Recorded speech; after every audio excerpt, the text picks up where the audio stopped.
Good evening, I'm going to call this budget workshop together. Please stand for the pledge of allegiance. I pledge allegiance to the flag of the United States of America and to the republic for which it stands, one nation, under God, indivisible, with liberty and justice for all.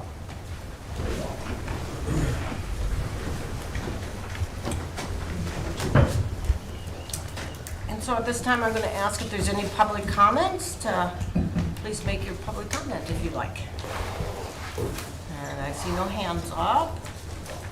So we'll just move on. And Mr. Womack, do you want to Yes, thank you, start for us, please? So, as you guys will recall, we have previously gone through the capital improvement plan. We took down some notes about lots of questions, concerns that you guys had with that. We're not going to go into the budget. The budget, of course, being the first year, CIP being year 2 through 6. So I'm going to just start us out real quick, and then I think I'll probably be turning over to Finance Director Hannah, so she has a much deeper understanding of kind of the interconnectedness of all the different funds. But I did want to talk just briefly a couple things, and I handed you, or put on your desk, I guess, a little sheet here, 25-26 proposed budget. So let's look at that real quick. So I think this is just kind of trying to put us into a mindset of where we're at overall. Municipal budgets are not normally treated as or looked at similar to a household budget. We have dozens of different revenue streams, different dozens of expenditure streams, and so there is sometimes a, let's call it a flux in saving money versus spending money. Right now we're in a bit of a spending money phase, and that's because we've accumulated money over years. We're now accomplishing some of our major goals. So on the first page there, you're going to see general fund ending fund balance dating back to 16, and in 24-25 projected, and then obviously 25-26 requested. So yes, you do see a slight downturn there, but something I did want to point out is, first of all, the 24-25 projected, we're actually going to come in better than originally planned, as we've been able to save some money throughout the year, and I believe we've brought in extra revenue throughout the year. But then also 25-26 requested, even though that's what we're currently requesting, similarly, we're likely to bring in more money than we anticipate because we run a very conservative budget. We're also likely to spend less money than is proposed. But I also want you to just carry your eyes over from 25-26 requested over to 2021, and then you can see 19-20 and thereafter. So even if we spend every red cent we plan to this year, and we only bring in the amount that we're anticipating bringing in, we're still going to be in a better shape than we were in 2021. So I don't know the exact dollar percentage. Is it 20? 29% for 25-26. 29-20%. Oh, it's right there. I apologize. So assuming that we spend all the money, we're still going to be in 29% of expenditures. As we've talked,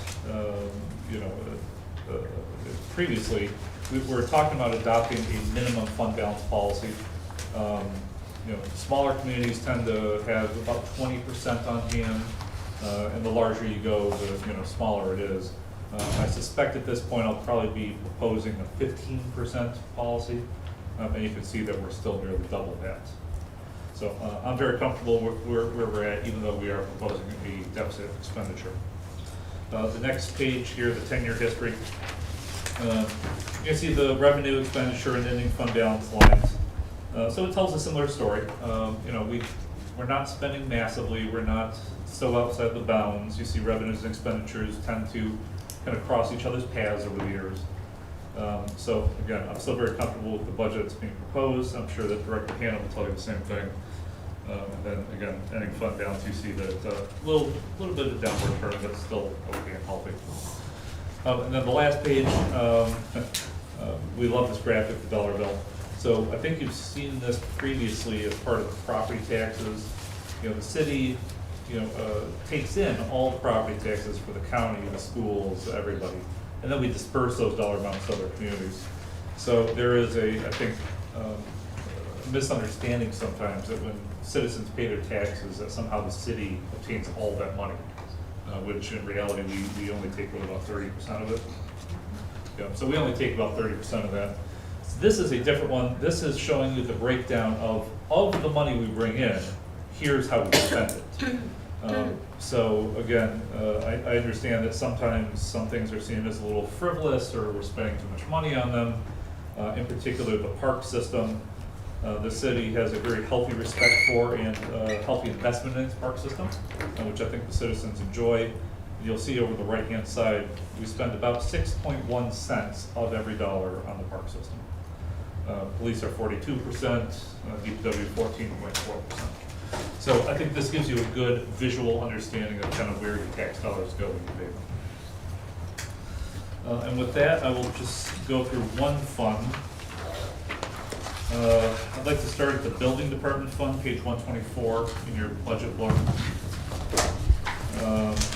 So the building official has a prior engagement he has to get to, so we can get through his fund and then we can dismiss him. Then afterwards, Director Hannah will take over and I will provide color commentary as she walks through the budget. So, not a terribly big fund. My understanding of the recent past of this fund is that the city has wanted to provide its own building official support for the businesses so that they're not stuck waiting for some third-party contractor to perform the work. So by having an in-house person, we're able to provide, faster, quicker, more personable service to the businesses and the citizens. Of course, that comes at a cost, and it also comes with the same problems that you face when you have economic downturn. So, the city is still just kind of stagnant a little bit with economic development. We're doing the best we can. We're bringing lots of businesses, but they're all still kind of waiting out the recession or the inflation that we've seen over the last 5 to 7 years. And so they're all kind of just waiting, hoping that, maybe the 2x4s will be cheaper next month. So the building official obviously makes money when he's doing inspections. There just haven't been as many inspections over the last couple years. And so the only real concerning part here is if you look at, I believe the second page 127, on the very bottom right-hand side, you're going to see that there is a deficit spend in this department. They're just not bringing in as much money as we're paying out. And so you're going to see that fund balance go down to about 14%. Now, it is what it is. The more economic development we do, the more houses we build, the more that this department will be able to take care of itself. Now, Director Hannah and I and the building official did work on restructuring some things. I believe the original spend down was to about 6 or 7%. So we've got it back up to 14, which I think buys us more time to kind of figure things out. But it is what it is. There's no getting around the fact that we are spending more money than we are bringing in. But it is a service we provide, and it's obviously something we do to keep the citizens safe. Any questions on that? Just a comment that when this building department was formed, it was with the intention of not making any profit at all. Just, we wanted to take care of our city, we wanted to take care of our businesses, we want to prevent fires and whatnot, and so I think, that tradition has kind of continued, and this is where you're at, but it was not ever to make Sure. money. It was to take care of, so that we could have control, so the city itself could have control. Director Hannah? I'd also like to point out that the building official is proposing some rate changes, which is part of the fee schedule that has been sent out. So I don't know if everyone has had a chance to review the fee schedule. The revenue that is included in this budget is a conservative estimate. We do our best to predict what permits are going to come in. But the revenue does reflect those rates getting changed and adopted with the fee schedule. So I don't know if anyone had any questions or if you'd like the building official to explain maybe the change in the fees further. Anyone in the commission Would you like that to happen? I think we're all good. Oh, no. I have you're a ready. question, but not for the building official. For the building department? Yeah, that's, well, it's a comment about this, but I didn't want to go specifically to him if somebody else wanted to go to him. Mr. Atwood had his hand up. Yeah, the administration fees have jumped up quite a bit. Do you know what that is? Well, so the administration fee is something that all departments pay, and that's helping pay the finance department and, you know, the work that we do for keeping all their finances straight. So I don't know why it's jumped up, but that's what it's for. Sure. So the administration fee, and you'll notice this in a lot of the funds of the city, that is a fee that is charged by those funds that is returned to the general fund. I actually prepare a cost analysis to determine what that administration should be based on, it's not just the finance department, because of course, you know, we prepare the budgets, the financial statements, you know, the cash receipting, we pay all the bills, the commission, you approve all, you know, the agenda items. So it's quite a comprehensive study that I go through every year to determine that. Previously, there wasn't this rationale behind the administration fee. So I feel more comfortable with the fee that is being charged because it is based on the activity of that fund and repaying those costs that the general fund pays for that is really shared amongst all the funds. Okay. Commissioner Brady? It just, looking at that fund balance of 74,000, it's really close to what our net is of 64,000. So like if next year we were to again spend that much, you know, potentially going down to zero. I don't see this as a big problem for this year, but we're getting close, right? Is that kind of the point of drawing the attention to it? We're getting close to hitting a very even break-even point, but that break-even point being Yeah, zero. the fund balance. So, yeah, I mean, if you look at it from this perspective, you know, some other department, say the police department, they're gonna bring in X number of dollars, the SRO program or whatever the revenue stream is, but they're spending more than that, right? Mhm. And that is of course paid for by the general fund. You can look at it from the same perspective here. They do bring in money from the permits, they do bring in money from, you know, the inspections. And the goal ultimately is for them to be even or make more, but that doesn't always necessarily happen. Yeah, we were riding a cushion Yeah. for a little while Yeah. of 200,000 kind of across there, but we just have had a couple bad years. Last year, 24-25, we spent 162, so it's possible for us to, you know, to deficit spend quite a bit in 1 year. Yeah, so the, part of the reason for that is because, of course, we didn't have the full-time building official on during part of the year, and bringing in third-party contractors to fill that position can be more expensive. Yeah, and revenues are up. Projected revenues are up. Appropriations are about the same. I'm just taking it as a caution that we're Oh, yeah, getting no, a I little mean, close to zero, but we're supposed to be a break-even fund. believe me, we spent quite a bit of time on this budget, and this is as good as it's gonna get, I think, this year, but this is definitely on our radar for making sure it's better next year. And I like to think that the fee structure changes that has been proposed, I believe that that will help this fund as well, because ultimately, you know, that revenue should be recouping the costs. We're not in this business to make money. We definitely don't want the general fund supporting that fund. So I think as time goes on and we see how the new fees affect the fund, there may be further changes that need to happen, if needed. Commissioner Petrie? I don't know if it's for the building inspector or you or what, but I just wondered if we are in the ballpark with other cities, our size, our kind of layout, our fees similar or at least Currently are the competitive? ones I proposed. Pardon me? Currently are the ones I proposed. Both. Tell me both. Currently, we're at the bottom. we charge the least. I think there's one community on the residential side and none on the commercial side that we are about on the cheapest on both of them. Okay.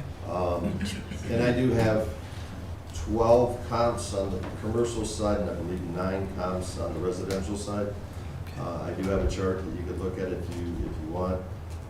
But essentially the residential, the change to that will put us right in the, within dollars of, right in the middle of where everybody else is around us. Okay. And it would put us in the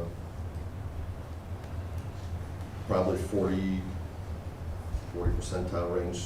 We're below the middle, but we're a lot higher than we were. It sounds like we were being extremely business friendly, Well- and we're still being pretty competitively business friendly. It's complicated, of course. There's a long history on that. You will never ever find any developer who says, oh, your fees are great, I'm happy to pay them. No, so the city has been tying itself to CCA, and they do a bulk practice. They just do 1 million inspections and they are able to charge a cheaper rate because of it. You know, we provide a higher quality service, so we have to charge a little bit more because we do far fewer inspections. But no, we do benchmarking for just about every fee we ever charge. The goal is to be, you know, in the middle or below. Commissioner Glisson. Thank you. My question is on the proposed budget on the line building permits. It's a $43,000 increase. So does this represent the fee schedule, the new fee schedule, and your optimism for the year? Correct. Yes, this is because of the fee schedule change. Solely? It's- Well, it's a realistic estimate. I'm not sure I'm gonna call it optimism, but yeah, I mean, it is what it is. We can't force people to build. Okay.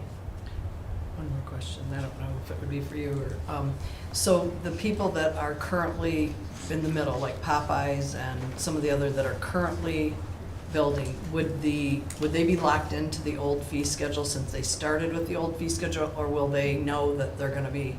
Nothing will change, unless I'm mistaken, but I don't believe anything will change until the day that council approves the new fee schedule. Yeah, so But at that they don't time. prepay for their inspections. So inspections Oh. occur, you know, and then they pay the bill. But the city council will be approving the fee schedule, and after they approve of it, that's when the new fee schedule will hit. And I mean, they just have to comply because that's what we did. Now, anything that is currently issued or in review will be on the old. Okay, And the other thing I'll point out is, currently, they're charging off of per square footage. 100% of the people around us, they always charge by what they call construction value cost. They take the square footages, the International Code Council and the state of Michigan both publish square footage costs for different types of builds.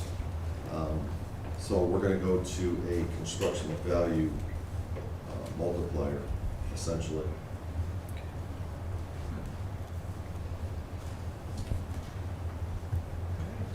Any other questions? All right, thank you, Mr. Hart. Thank you. And with that, I would like to turn the meeting over to Ms. Hannah, who can help walk us through some of the intricacies of the budget. Thank you. We're gonna go ahead and we're gonna jump right into the general fund.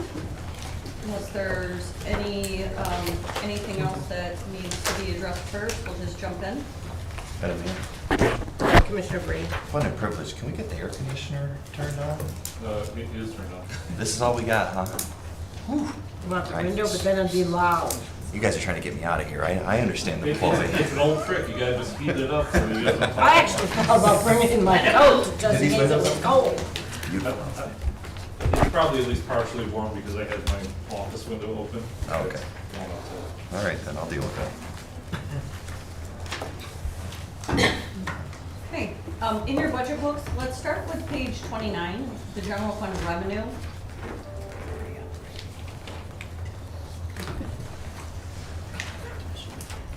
So looking at the big picture, you know, we have a increase of 3% in property taxes, which is the inflation rate that is set by the state of Michigan. there's nothing, nothing real significant going on. The income tax, we have a small increase in income taxes as well. State shared revenue is actually going down a little bit, and that is, these numbers come straight from the state of Michigan. I don't make these up, I don't estimate these. They are from their revenue projections that were issued in February.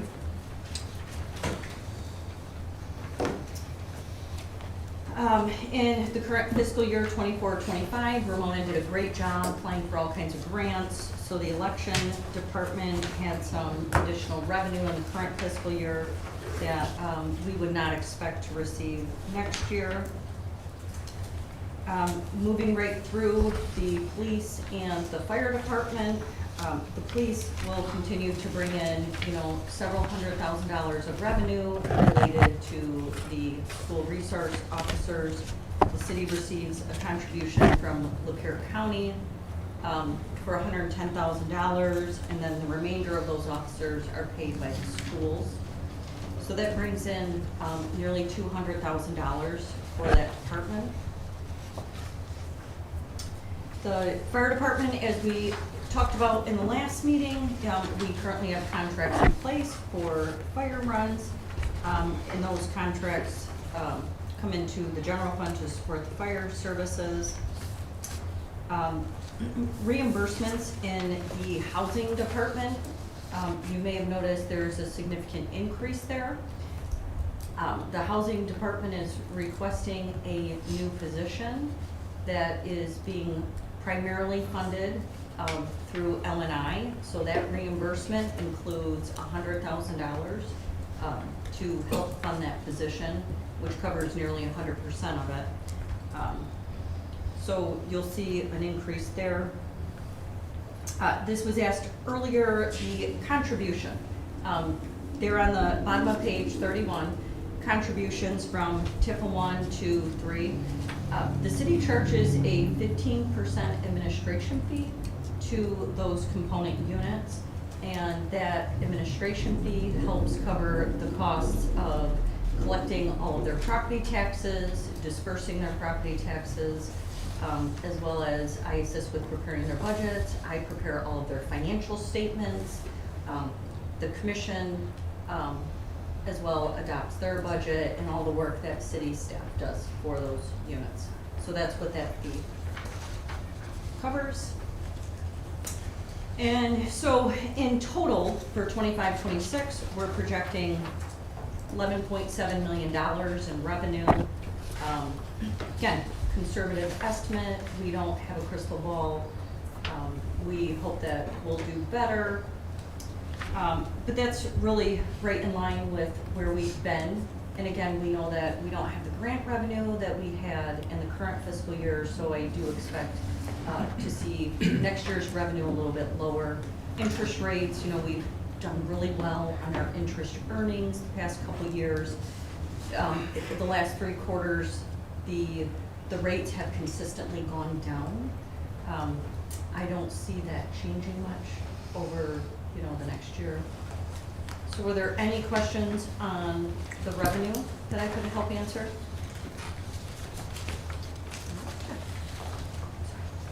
Mr. Evans? Commissioner How long does that money through L&I last for the position? Like indefinitely, or? Can I just say something too? It's really not L&I, it's Lapeer Housing Commission and River Sorry. Towers, yeah. That's okay. Sorry, please, go ahead. Answer. I did my best to do what I would call maybe a forecast or a 10-year plan, just to see the sustainability from the funding from the housing department, or from the Housing Commission in Riverview. Of course, it's a projection, but I ran that through our fee accountant with Lapeer, Riverview Towers, and the Housing Commission, who felt it was a good idea to do that. I worked with Kelly pretty closely to make sure that I was using proper numbers to try to push out over the years. I picked 10 years just because that's a number that would be a vested employee at that point in time, so that's, and it is, as far as the housing commission in Riverview, affordable or sustainable, so. And that's wages, health insurance, and, okay. Thank you. There is a portion through the city, very minimal, and it kind of depends on some of the things that an employee can select, so it's not precise, but yeah, that was the goal, is to get it so that it's covered, benefits and wage. Thank you. Yep.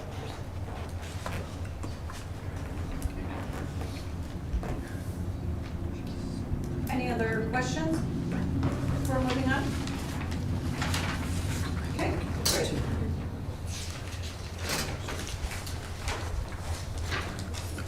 So page 33 of your budget book, just looking at each department as a whole. I think this gives a real nice picture of all city departments. You know, talking about big picture, the proposed budget, the expenditures are going up $500,000, which is not a significant amount when we're talking $12 million. You know, we talked quite extensively last meeting about how equipment rental rates have increased, you know, amongst all departments of the city. There are two new positions proposed in the general fund that is included in this budget. One would be for the fire department that has previously been discussed, and then the housing that we have discussed as well. In the big picture, you know, each department is going to fluctuate. You know, there's contracts in place, wages and salaries, you know, those are increasing per the contracts, which are, you know, I believe range between 3% and 5%. Health insurance, you know, I estimate 10% on health insurance. We just don't know. Thankfully, for the current fiscal year, for example, what I budgeted was exactly what we needed. Never works out that way. I'm either high or I'm low. That's for sure. So in the big picture, you know, there's not a whole lot of changes within each department. The elections department, of course, you know, you're gonna see a decrease there as we, you know, we're projecting one election for next fiscal year. We had quite a bit the current year.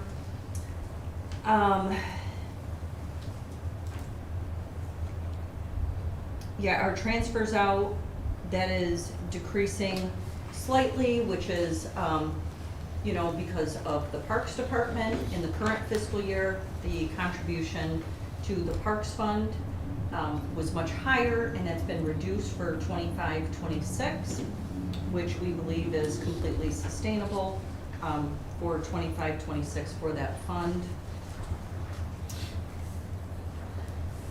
Any questions? Did you want to look further at a particular department? Anything I can help answer? Any questions? You know where we're at? Yeah. Everything's good? One thing I would add is, Ms. Gannon failed to mention the proposed additional position in the Parks Department as well. So we have a fire position, a housing position, and a Parks Department position. But I would also mention that we also have a position in the Public Works Department that we are choosing not to fill at this point. So we're doing a little switching, you know. Also, you know, in my office, we have Ms. Russell, who's set to retire in July, and we're bringing in a new person who's actually a former employee. I'm looking forward to you guys all meeting her. She's great. And we've also talked about potentially bringing in I don't know if I want to call him an intern, but another person, which we already have budgeted in this year's budget for. So I think ultimately, you know, if you approve of all these positions, you'll see a slight increase, but I think we've done an excellent job of kind of working the numbers, you know, to bring in new positions, but not have a significant increase in the expenditure because of it. Although, just to add further, the Parks position, that is completely funded out of the Park Fund. Sorry. So just, if you were to remove that position, it would not affect the general fund budget. I was giving you a preview for I just wanted to make sure that we understood that that position's not in the general.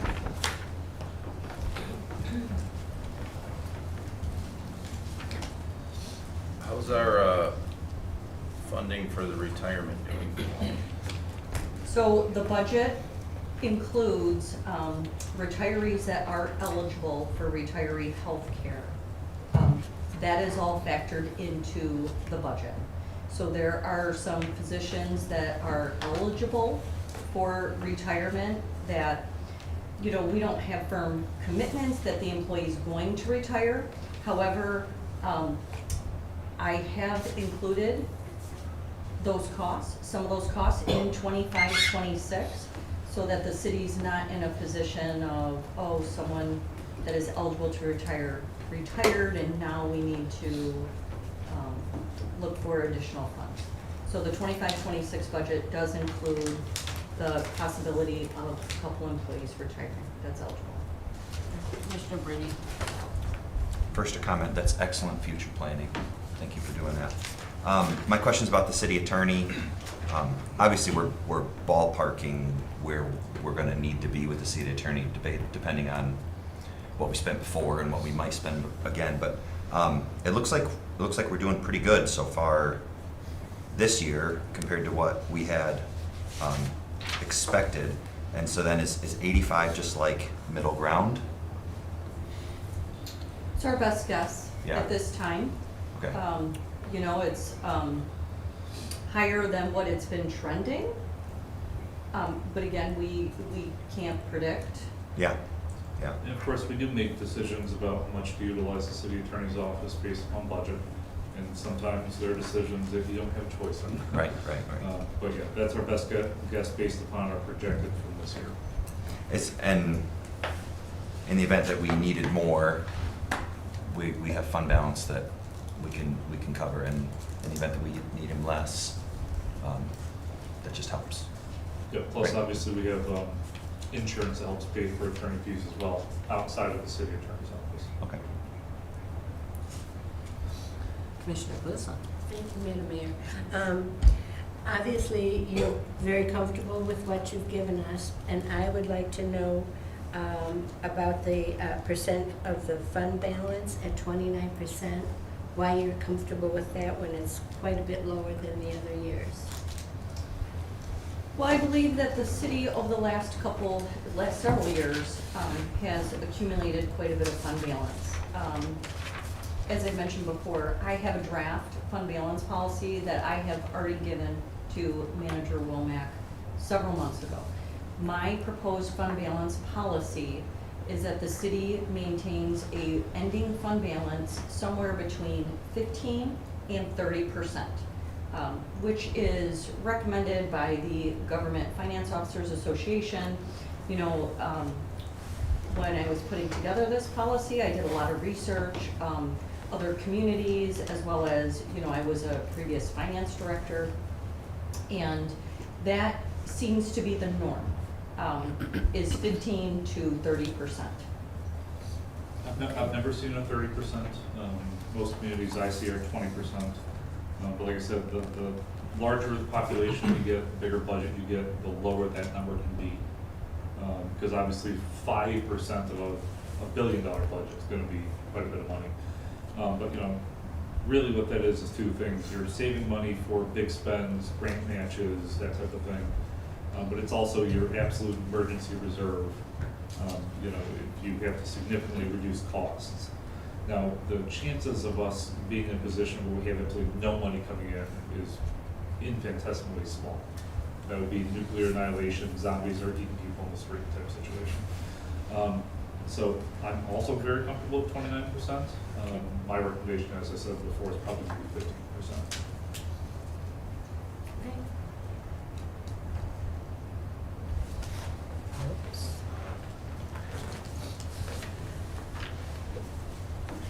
Next.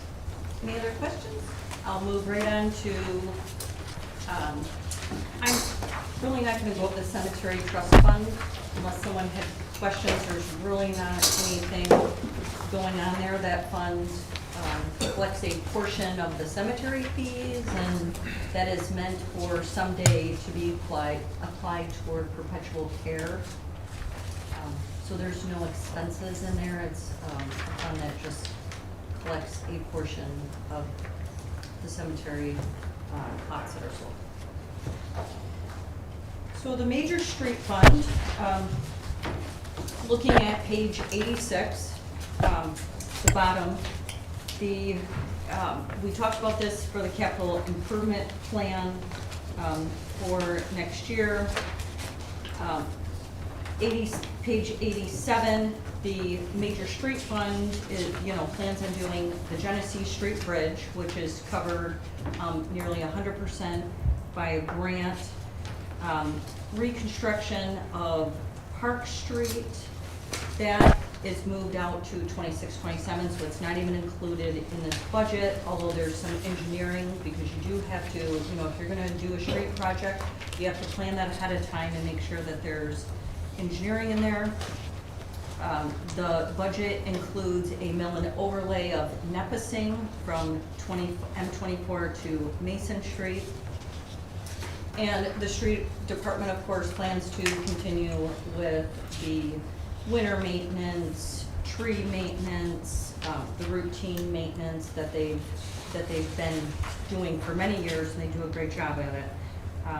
So the increase in expenditures, and again, when we talk about the street funds, really the intent of these funds are not to keep a fund balance. You wouldn't expect to see a minimum because you really don't have day-to-day operations. So they're more project-driven, pay for winter maintenance.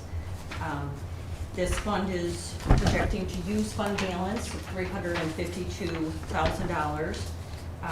Although the fund balance will still be just below $1 million at the end of 25-26.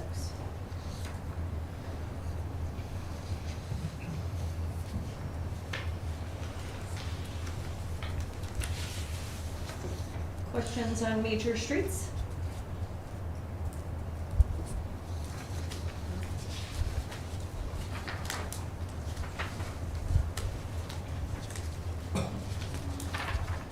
Okay, we'll move right into local streets. For local streets, 25-26, the budget includes the reconstruction of First Street and Second Street. Pine Street has been moved out to 26-27, so that's not going to be reflected in this budget. Page 99 shows a summary here. So you see the increase in expenditures of $1.5 million to cover those two roads, as well as continue the normal maintenance that the local street fund takes care of. The fund balance will be dropping to just under $1 million. You'll notice this fund has been accumulating fund balance over the last several years. There hasn't been a lot of road work done, no big projects. The general fund does contribute 0.5 of a mil of property tax revenue to this fund every year. That was a decision that was made years ago by the city commission, and unless the city commission takes a motion, I will continue that practice. So you see the transfer from the general fund for 25-26 is $184,000. So that's definitely helped this fund to accumulate some fund balance. And so those two road projects, not planning to bond for those projects. It will be paid cash out of this fund.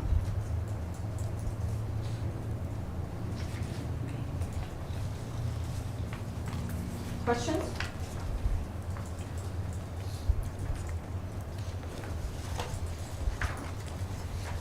Okay, we will move right into the park fund. Page 105. Ronnie did a great job of giving an analysis of the items that are included in the proposed 25-26 budget. There is a new old position proposed for 25-26. This is the position when Ronnie was promoted to department director. His previous position was not filled, and that was back in 2017. So Ronnie is requesting that position to be filled, to help fill that gap in work. There's quite a bit of work that's proposed in the 25-26 budget that we discussed extensively last commission meeting in the CIP. Questions? Commissioner Brady? I think we need to discuss the park position. Okay. Great. Is that If you have everybody- comments about it, go ahead. Well, does anybody else have any thoughts about it? Well, so before, just I'll comment one thing. So do keep in mind that this isn't just adding a whole extra person. This is adding a full-time position, which would then take up some of the work currently being done by part-time positions. So while it would be a moderate increase in salary, we would be eliminating some of the part-time budget to help cover the costs. So this isn't just a whole new person. This is a higher quality, more reliable person who would be partially paid for out of the previously part-time budget. I guess my concern is that the recreation specific breakout of the Parks Fund seems to be losing more money than improving. It seems to be increasingly spending more than it's taking in, while at the same time maybe not offering the same number of services or the same types of services that we had previously. Which line? Which line? So, maybe somebody else can find it there faster.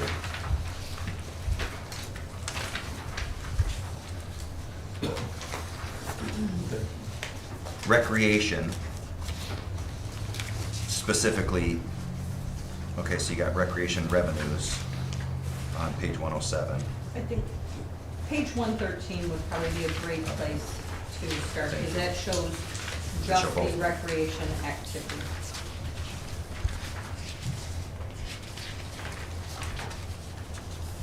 So revenues, 195, 196, 189, projected at 178. They're bringing in less, while at the same time proposing to spend more. Well, I think part of what is intended for the new position is to help bring in some other, revenue-creating programming as well. Now, again, we don't really make money on these types of things. This is a service being offered to the public. But, you could see that 178 number go back up to 189 if we do some extra classes because we have a more full-time person in place. I guess I'm sorry. Can we speak freely during this time, or I'll raise my You hand? kind of, this was your question, so you Sure. can continue. You should try to raise your hand. So, oh, come on, now I forgot it. We are, like, I'm concerned about the Parks Department in general, and how much we spend with it. And this is an additional, like, this is adding to that spending year over year. I'm concerned that there's a new facility opening up in town, and we really don't know how those two things are gonna play back and forth with the rec center. I feel like waiting a year at a minimum would make me feel a lot better until we really see what happens with the other business that's heavily investing into that. So I guess I'll let somebody else talk. Commissioner Petrie? I'm in line with Stefan. I'm concerned about how the Smith Arena will affect the rec center. I was concerned the minute he spoke about it. I understand that we are adding more responsibility to Parks and Recs, and so Rodney needs help. I totally understand that. However, you just said bringing on a full-time will get rid of some of the part-time, so we're actually eliminating people, but adding services, that doesn't make sense to me. While I'm saying we do need to add services, if you're gonna eliminate some people to help with extra services, that, I don't Well, understand because how that would be we're more not talking efficient. about people, we're talking about hours worked. So if we have a 40-plus hour, a full-time employee, they can get more accomplished than some, first-year, part-time person who hasn't been around, things. But before you continue, Mr. Church, did you do the differential between the part-time hours that would be replaced versus bringing out the full-time person? Yeah, I figured if we did not get this full-time position, we would need to hire at least two part-time working 29 hours a week annually. 29, did you say? That's the max they can work part-time. And right now, we really only have one permanent full-time, part-time person. In order to do the extra things we want to do, plus the recreation stuff, we would need at least two more. And, that's about 25,000 a year per part-time employee, roughly. But, so you've got two part-timers being paid 24, 25, so it's 50. And what's it cost for the full-timer? I haven't seen the salary, but I think it's around 50-ish thousand starting wage for the new Plus benefits. plus benefits. The part-time wages has been reduced in the 25-26 budget to help offset this position. So if you remove this position from the budget, you won't see a savings of the full-time person. Because Ronnie would still need help, and so part-time would need to be increased. Because the assumption was that the part-time person that's currently working 29 hours would be eliminated if this full-time position were approved. So we're not really firing or letting go anybody, we're giving them an opportunity. Well, For I think full-time. we have one part-timer who's doing 29 hours, but to accomplish the same work, that's anticipated, Right. he'd have to hire another part-timer who would be first year, no experience in the position. Versus taking the part-time person now, bringing them to a full-time position, they could probably do both those jobs. Yeah. Commissioner Brady. I guess I need more explanation, and we talked about this yesterday, Rodney, but do more new stuff doesn't mean as much to me as maybe the list that we talked about. Soccer is a summer, it's a spring and fall program. Basketball is a winter program, and then there's summer camp. And those are like the big things that are happening. You had kind of proposed maybe including t-ball, flag football, special events. And then some of the responsibilities are kind of shared across other rec center people, building rentals and classes and things like that. While at the same time, we're no longer doing adult basketball for various reasons. Correct. We're no longer doing adult volleyball. And our pickleball people are just kind of chomping at the bit to just have open gym time. There's no pickleball league or anything like that. Not at this time. So, I know those are, so special events and baseball and flag football were kind of things that you had proposed. Summer camp is a big one. Summer camp's already being done, or is this person not already doing anything with Well, summer camp? part-time, 20 hours a week to do it. But this summer camp will fall mainly on this full-time position. If we were to get it. You're confident that there's full year-round, full-time work? I know for a fact there is, because I used to do it. Something else. Some that's, things just aren't being done then. Something else we did talk about yesterday is that this is a highly visible position as well.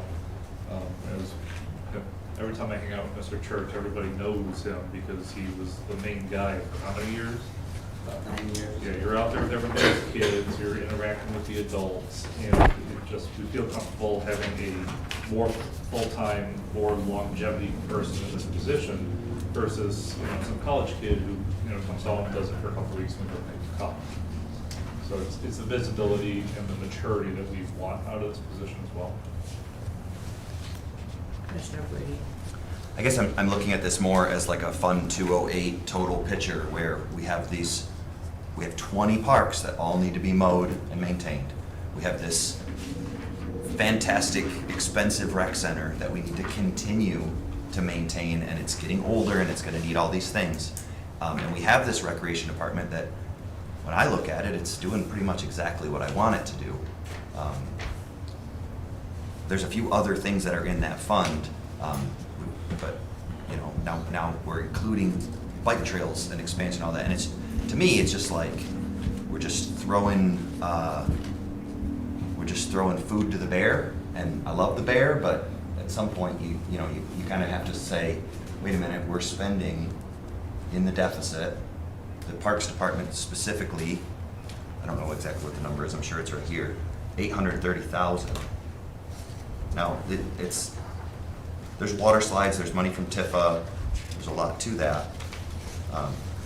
But when I think about this is my opportunity to give direction to one of the departments, and I think about the Parks Department and how many assets it has, and that we're gonna add assets, big assets coming up in the future, it's like, is this really the right time with the other place opening up, that we wanna bring on somebody full-time, or should we wait a year? Or, I don't know, that's just my thoughts. Commissioner Swindell. So when competition comes to town and we do have someone to compete with, I think a full-time position would be helpful with that. We need to start, if a full-time position starts, we can add extra marketing. Rodney doesn't have time to go to the schools and get the kids hyped up about T-ball because he doesn't have time for that, and he doesn't have a body to do that either. So I think that, first of all, the community center and the rec center have never been made to make money. They are another service we provide, just like water and sewer and roads. But if we want to compete with them and we want to grow with them and have more people coming to Lapeer, because they're coming to Lapeer for the new place, we should do a better job of marketing and getting the kids excited and getting the community excited and having more events. And to be able to do that, we need another person to be able to do that.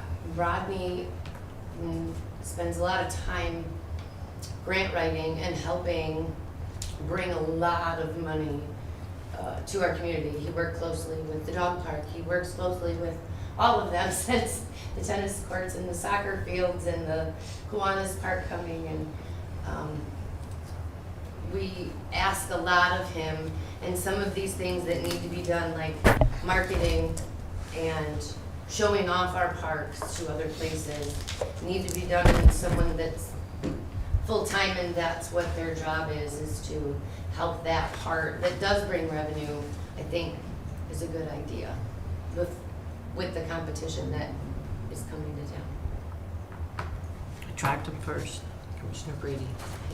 I agree wholeheartedly with almost nothing that you just said. Competition from the city against a business that operates within the city seems absurd to me. I don't think that we need to be trying to outdo a brand new business that comes into town.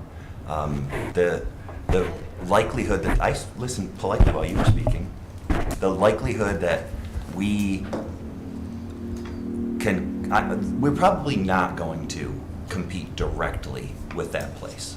But I also am not convinced that what we need to be doing right now is adding more programming. Let's sit and see what they offer.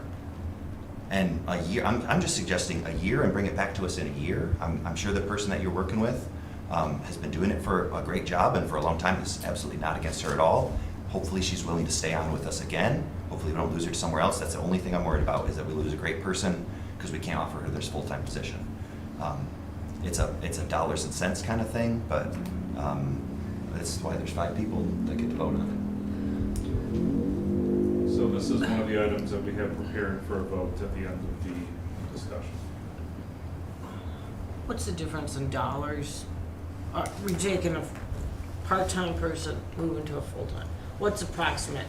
Maybe we can look at another area within the park department or other departments where that money could be taken.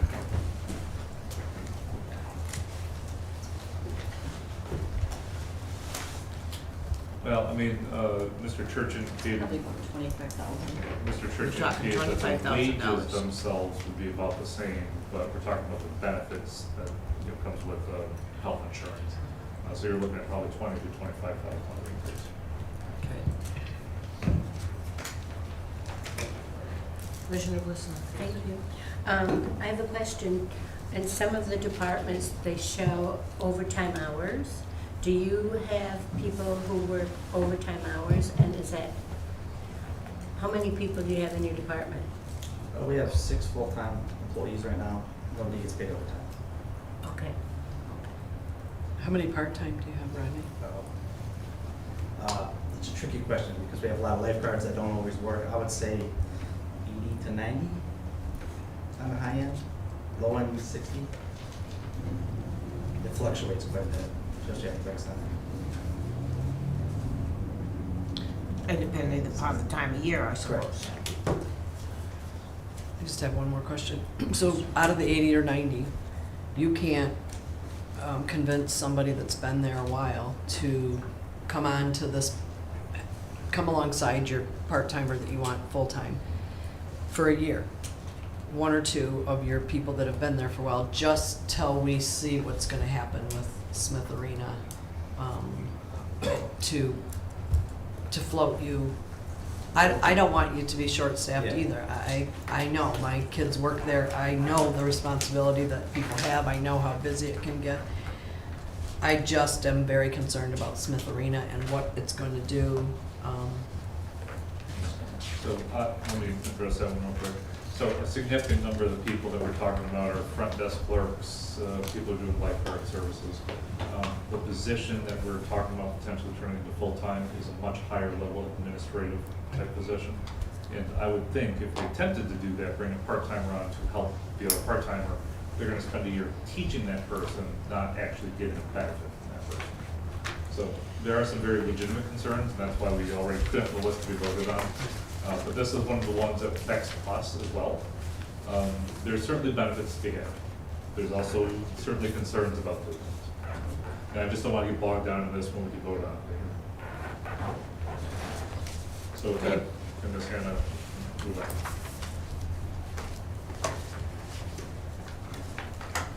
Commissioner Wilson. That's enough. Different topic under parks. Sure. I was looking specifically to see the disc golf course at $80,000 that was discussed in the CIP. Is that in here, in the budget? Yes. And All the first year CIP is in the budget. One of the packets, you all should have received this with your books, fiscal year 25-26 CIP projects included. If not, I have extra, because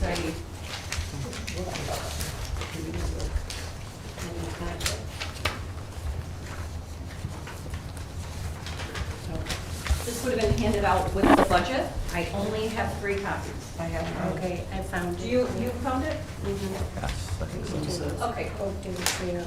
Yes, so the account number, yes, so if you're looking for the disc golf, it is under 208-751-974.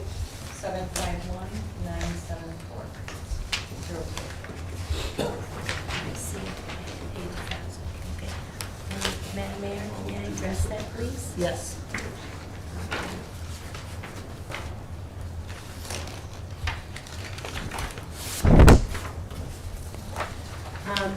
Yesterday, I went to, and I'm not sure of the pronunciation, Torzewski?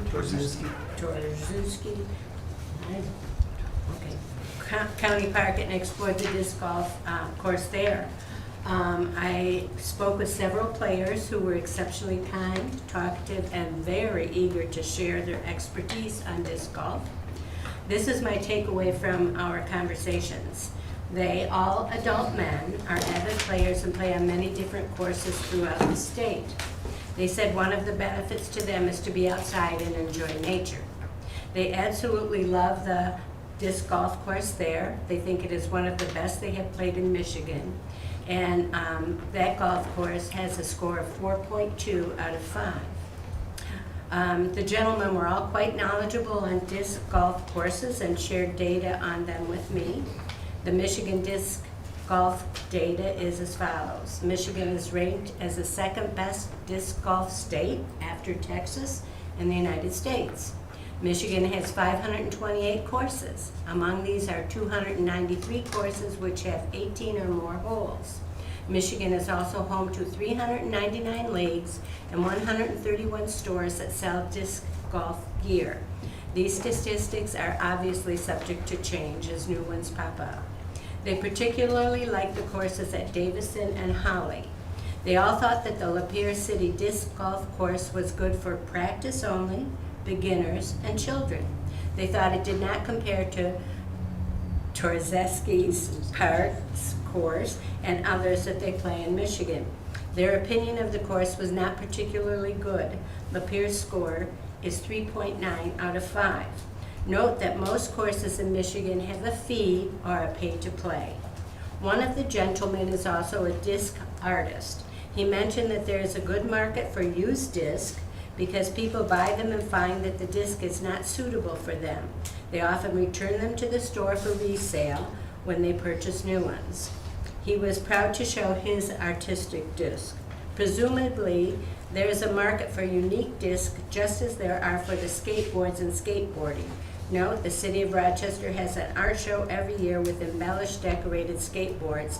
These are usually done by the kids. There is a private disc golf course in Lapeer called the Badlands. It is a 9-hole course and has a score of 4.6 out of 5. The oldest disc golf course in Michigan with roots dating back to 1984 is in Grand Woods, Lansing. It is mostly wooded, as the name suggests. In 1976, Steady Eddie Hedrick and his son Ken Hedrick started the first disc golf company and the Disc Golf Association, DGA. The purpose was to manufacture disc and baskets to formalize the sport. Information on disc golf in Lapeer. Lapeer is ranked as the 34th best disc golf destination in Michigan. Lapeer has 3 courses, Badlands, Trzuski, and Crampton. Among these is one course which has 18 or more holes. Lapeer is also home to 3 stores that sell disc golf gear. They are Crank, Cycle and Fitness, Dunham's, and Walmart's. My recommendation is thus. The population of Lapeer is 9,185. This includes all men, women, and children. There were 329 players using data during the past year. That represents approximately 3% of the population. Not all the players are from the city of Lapeer, therefore we can assume that Lapeer players are less than 2% of the population. Although this is a sport most people could enjoy, the actual numbers per capita do not merit a second course at this time. The sport does not generate enough income for the city to support the developing of another course. I recognize that most parks within a city do not generate an income for a city, but a significant amount of capital would have to be used to build a new course, which is not necessary at this time. I am not opposed to creating another disc golf course at a later date. I would prefer to spend any funds designated for parks in a manner that would benefit more of Lapeer's diverse population. Amen.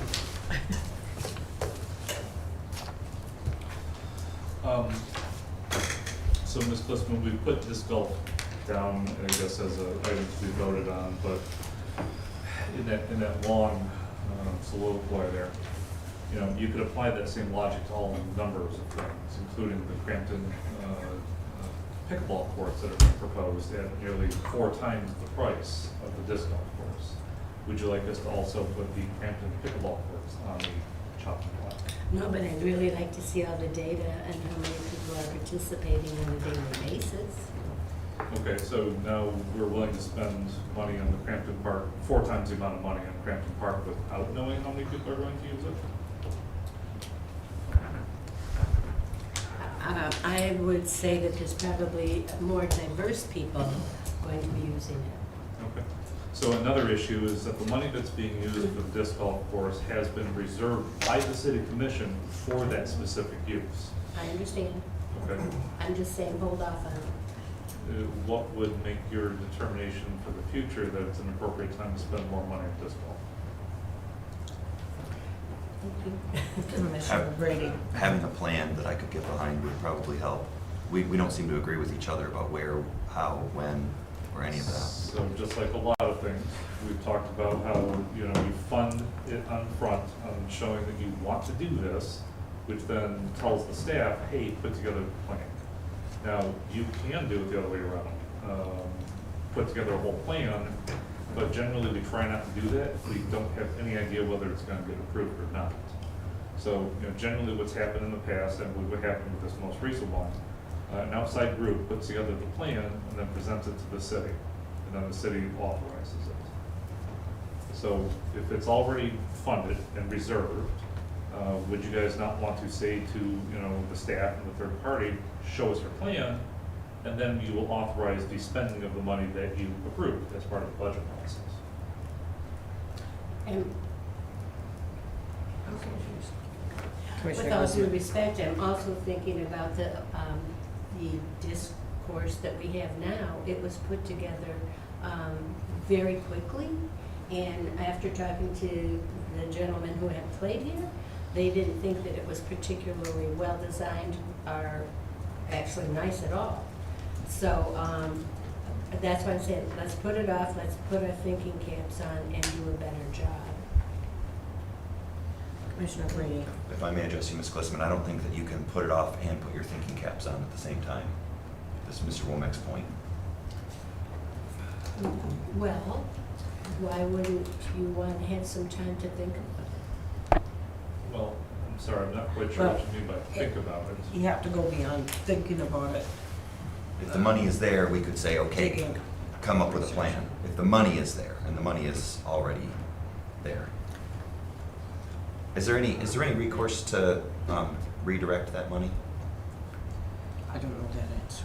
So the city commission previously We've had done that. reserved the money, and then you would have to take another action to unreserve the money. Can that be done by anybody? I mean, by the city commission, yes. Commissioner Petrie. I just wanted to know, to me, it makes more sense to have our plan, have our piece of property that we for sure want to use, have an estimate of like, hey, this is what we want, this is how many holes we want, who can we bid that out to, instead of saying, here's the money, spend it for us. I mean, that's like saying, that's like going to a car dealer, in my opinion, saying, here's how much I have to spend on a car. They're gonna find you a car for that price. So that may have been the So- philosophy of previous administration, but as I've discussed multiple times with the board, that is not my philosophy. I'm saying it's a more efficient process to tell the staff, because really that's what we're looking for here. We're looking for direction from the commission about what you want us to accomplish. If you want to accomplish a disc golf course, you're gonna say, here is up to $80,000, put together a plan, and then bring it back to us for final approval. If we come back and the proposal is $800,000, I fully expect you to reject it, right? But if on the other hand, we put together a good, proposal and it's $30,000, you can say, look, we reserved 80, we're gonna have 50 to do some totally different thing with, this is a great idea. You can't do any of this if you don't put some money there to make some plans. It costs money to have staff work on things. May I? Kelly. Using the same analogy, right?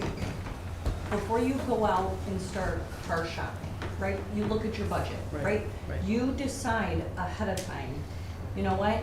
I'm gonna set aside $5,000. I'm gonna go get a loan for X amount of dollars. You have an idea of how much you're going to spend, correct?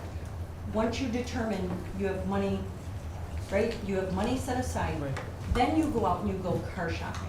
So that's when Ronnie, Ronnie's time is already limited, right? Ronnie's not gonna go out and do all this work and then look at his bank account and say, wait a minute, I can't afford to go buy a new car, right? So that's the purpose of, if you support Ronnie looking into a disc golf, let's put it in the budget.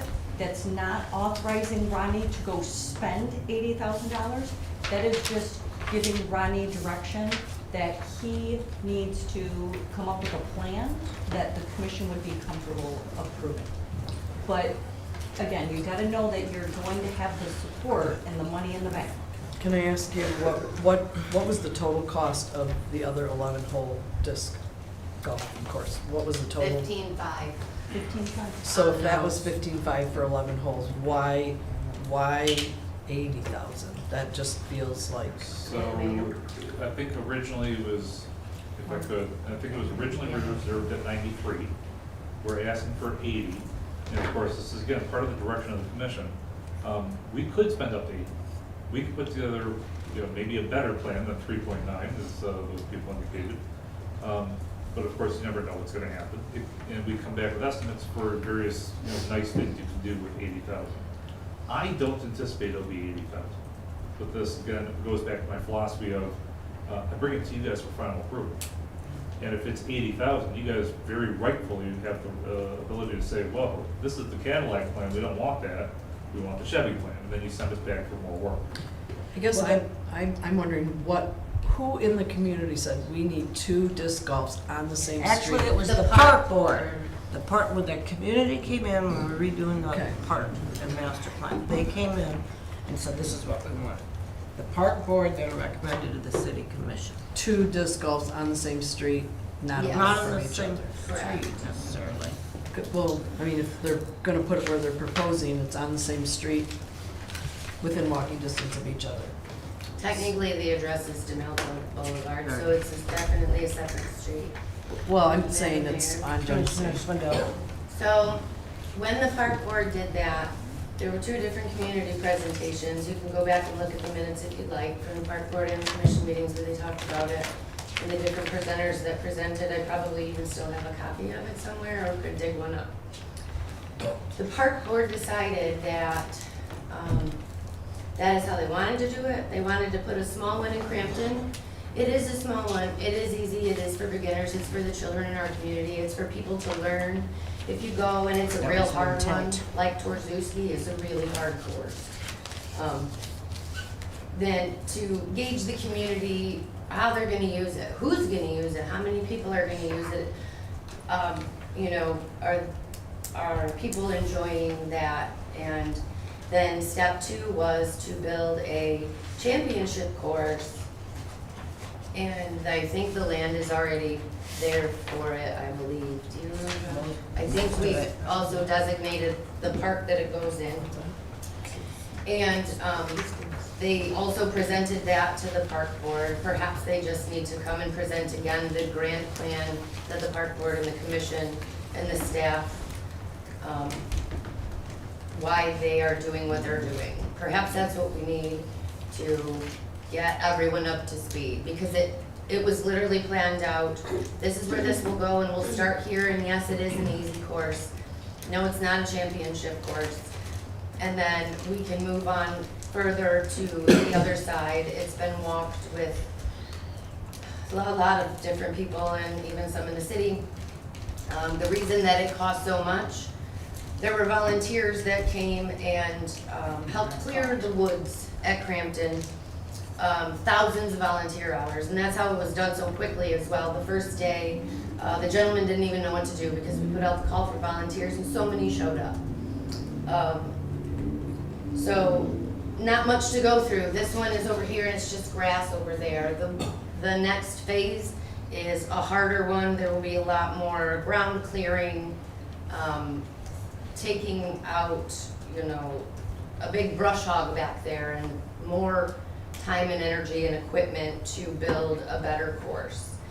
Torzewski is certainly there, and it was there also when the park board made that decision, but city kids can't walk to Torzewski. They're not walking out there, and this is something for our city kids to be able to do and also bring people in the city of Lapeer. This is from the 14th, so 10 days ago. From January 1st until 10 days ago. This is from the app people check in on. They say maybe 30% use the app. Most people do not. So in 2.5 months' time, 1,200 rounds were played, 329 separate players, 933 hours were on our little course. In that, 228 players visited your course for the first time, and 35 disc golf players played their first U-disc round ever at your course. So it is being used, and yes, it's more expensive. No, I don't think it'll be $80,000 either, but this was what the park board gave direction for and approved. But that's why it's more expensive, and what their larger vision was, I guess.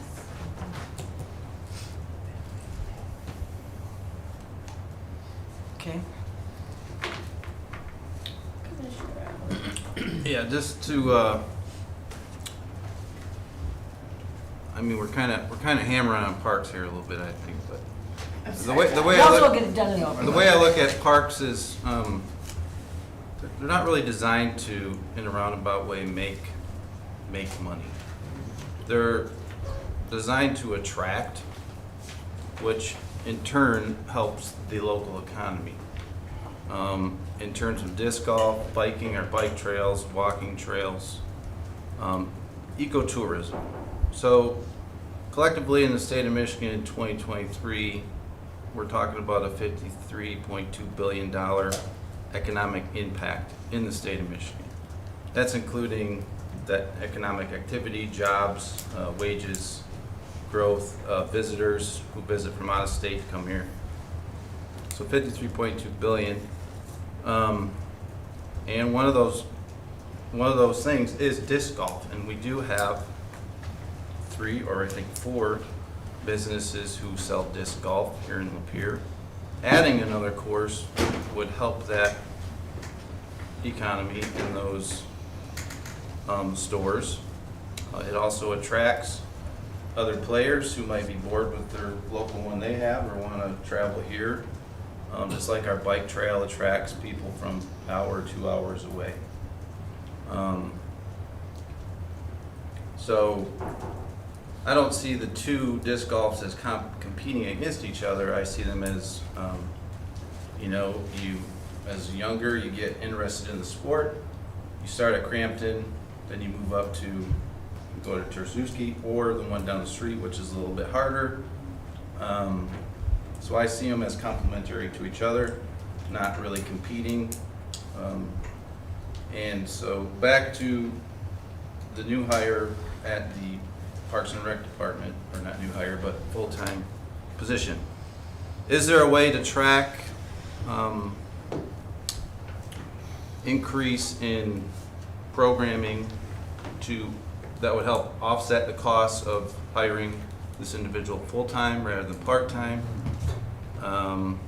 I do believe in this area there's underserved community, and I believe that's homeschoolers, very much so underserved. Not on purpose, but homeschool groups has grown significantly throughout the state and other states. My daughters play on a few leagues here in town, and we travel to other states because they can hold competitive things. And it's pulling people from Lapeer, surrounding areas, to a different county and spending money there. So there is a viable economic impact to sports, ecotourism. Just because we don't see it, we see the rec center as not being profitable in that area, but in other areas, who are we trying to attract to move here? Families, preferably with children, that helps our schools, that helps all aspects of our community. So I don't see us ever in competition with other businesses throughout the city, with other gyms. I see competition, not like competition, but complementary to each other. There's plenty of kids and opportunity in this town And I don't think the new sports arena is gonna be able to house, you know, it'll get full. Maybe the rec center's cheaper. You know, I don't really, you don't take the opportunity now, there's other risks involved. Number one, you could lose this part-time help, you gotta retrain. Where does that put the rec center with programming now? In a hard place. Adding 25,000 more to wage, in my opinion, is not really that detrimental to the overall health of the rec center. I mean, again, I don't think the rec was ever designed to be competitive against other businesses in the area, but to complement. I don't think a business has gone out of business because we have the rec center. So that being said, I would be in favor of keeping the disc golf and somehow trying to track the full-timer to see if it can pay for itself. I don't know how that would work or looks. But again, I think that would help the homeschool community out. They're not doing anything during the day where other schools have gym time and stuff, so other programs can be involved that way.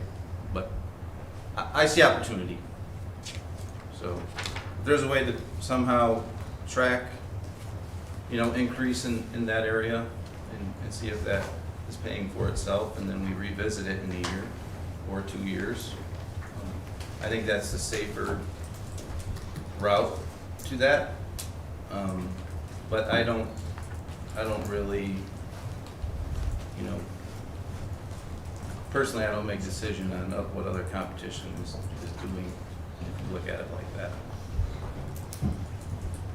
Thank you for your comments. Commissioner Brady. I think we should reserve this to a vote, but I'm not going to miss the opportunity just to say estimated revenues for the recreation specific, recreation, like that person's job, what we pay them to do, which is youth camp, tennis, soccer, volleyball, it's those things, just the recreation part.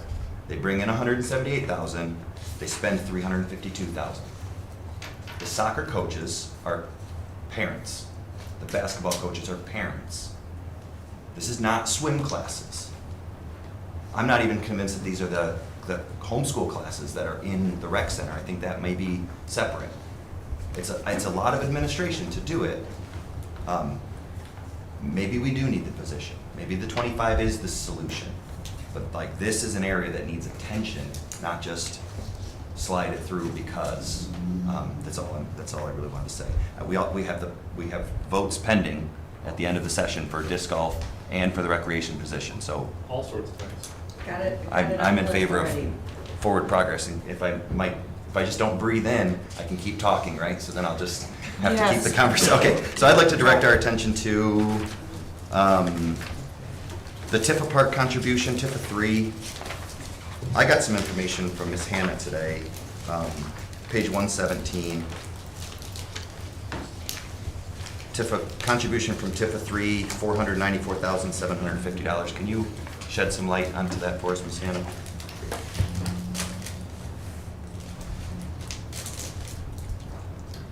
So the current amount that's in the budget, is that, you want me to go through the projects that's covered by TIFA 3? And the change that was likely Sure. coming, yeah. Yes, so the amount in your budget book, $494,750.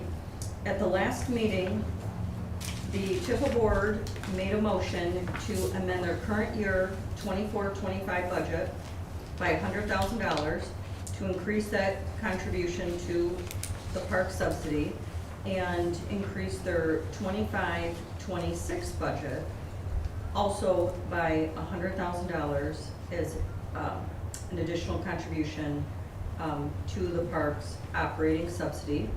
And it is their hope that the park fund will support the future Kiwanis Club with that additional $200,000 contribution. To be fair, it's the Kiwanis Club helping the city. Sorry, Parks Department. towards the Yeah. Kiwanis playground, actually. So actually the $200,000 toward that project. The 100 was in the 25-26. Did you say there was another 100 in the 24-25? Correct. Okay. I'm not comfortable with that as it stands. So they added 100 in the 24-25 this late. They did that recently, the 100, or that was already in there? So, No, so they're they just did giving an this- additional 100? Their meeting, I believe, was 2 weeks ago? Couple weeks ago. Yes, it was in the last couple of weeks. Up to 590. But I guess the part that I'm not comfortable with is the late addition, we're giving this money to this project. I don't know what to do with that. Are they not, they were given the CIP at a certain time though, right? I mean, Tifa doesn't really work on a budget or what they're gonna do way ahead of time, do they? Well, so, I mean, we're talking about. So it's not late. A writ large, you know. The TIFA board works with the city to identify projects that are within their scope, their purview to accomplish. And so 95% of the time, they go along with what the city staff have asked them to do. You know, similar to what we were talking about, the disc golf course and the pump track, occasionally they're approached by various groups asking for a contribution towards something. You know, the Kiwanis playground is going to be a playground in the city that is going to be open to all the public, all, you know, citizens of Lapeer and surrounding. And, you know, ultimately that money that the Kiwanian club are, you know, generating will come through the city's processes to make sure that they're meeting, you know, city appropriate money control and money spending policy. So what I think the TIFA board is doing here is they're saying, look, the city's going to have costs related to the playground. We're not handing the money to the Kiwanians. We're saying, you know, a fence is going to have to be put up. The asphalt on the path might need to be fixed. We might need to add an additional ADA stall to the bathroom. So they're putting money aside for that purpose, which may or may not be part of the Kiwanian plan itself, but this is still under city control. Correct. Commissioner Brady? My understanding is that TIFA contributions are meant to, in almost every circumstance, be spent in the TIFA district, and the Kiwanis Park is not in TIFA 3. Madam Mayor, I think they have a couple funds. but Mr. it's not, Swindell. it is its own fund and it's not, it doesn't break any rules, they're not spending it improperly or, they are allowed to do that, correct? So, Mr. Brady's mostly right. You know, the TIFA plans indicate that they're to support projects located within their district. However, Ms. Waddell is also correct that there's nothing wrong with supporting projects outside the district, as long as it directly impacts and supports the district itself. So the classic example is perhaps paying for a sign located outside the district saying, "Come to the district, look how wonderful it is." So, you know, previous administration and I agree that you can support various things in the city through TIFA funding that support the whole community, including the TIFA district itself. Madam Mayor, Commissioner Brady? who is the chair and vice chair of the TIFA board? The chair currently now, that just took over a month or two ago, is the Marquardt, and I think the vice chair is Eric Catane, who both, if you check, double check minutes, abstained from that. That's what my understanding was also. Yeah. Madam Mayor, Commissioner Swindell? all of these projects that the Parks Department and the rest of the staff have brought us go along with the Parks Master Plan, go along with the I Parks disagree. Action Program that is in place currently. They are following those things and the things that are for them to follow, that the Parks Board made for them to follow. Madam Mayor, we got to check the receipts on some of these things she's saying. That is just false. The Parks Board is not, it's not in the master plan. It's not in the TIFA plan. It's not, I mean, I got receipts here if you want to see them. This is just not the right way to use this money. I don't like being told that, hey, we're gonna slide this money to you and you're gonna use it on this project that the Kiwanians are doing? Or Kelly? I would suggest if you would like to change the TIPA budget, the city commission ultimately approves the TIPA budget, which will come to you as a separate item on the agenda, just like the DDA budget will come to you as a separate item on the agenda, ideally the same time the city budget is approved. So I would recommend if you want to change their budget, that you take care of it at that time. And so the city commission would change their proposed budget that ultimately the city commission approves. Madam Mayor? Commissioner Brady. If the money hits the park fund, is it ours to decide what we do with it? If it's over $20,000, just like my philosophy with purchasing policy, yes. Then I don't see the need then to change the budgets. I think we should decide. Commissioner Petrie. I just had a question for Rodney. Was that ever in your plan to have a all-inclusive park built in Lapeer? Or was that, The master plan is 100-some pages long. It's not. oh, okay. Well, it's a long document. So it was the Kiwanis idea and donation, and this is something that they decided to work on, kind of how the Optimists decided to do the football fields years ago. And My that- understanding is they've been working on this for 3-4 years. Okay, It's a legacy project. that's what I wanted to know. Madam Mayor, if I may. On November 3rd, 2021, when the Parks Master Plan was updated, after Tony Stroh made a motion to recommend the adoption of the Parks and Rec Master Plan as received, as revised, seconded by Marge Alexander, motion passed unanimously. Underneath of that, in the minutes, it says, new business, Kiwanis is still interested in their legacy project and discusses the idea of adding a pump track at Oakdale. It's not in the master plan. It's a Kiwanis project. Madam Mayor. It was a Kiwanis project. They're the Master ones who are plan- raising the majority of the money. 1.2 Good luck to them. million. I encourage them to continue Don't you doing think so. it'd be a nice project for everyone in the community that could bring in, it's all inclusive, obviously, for Certainly could everyone.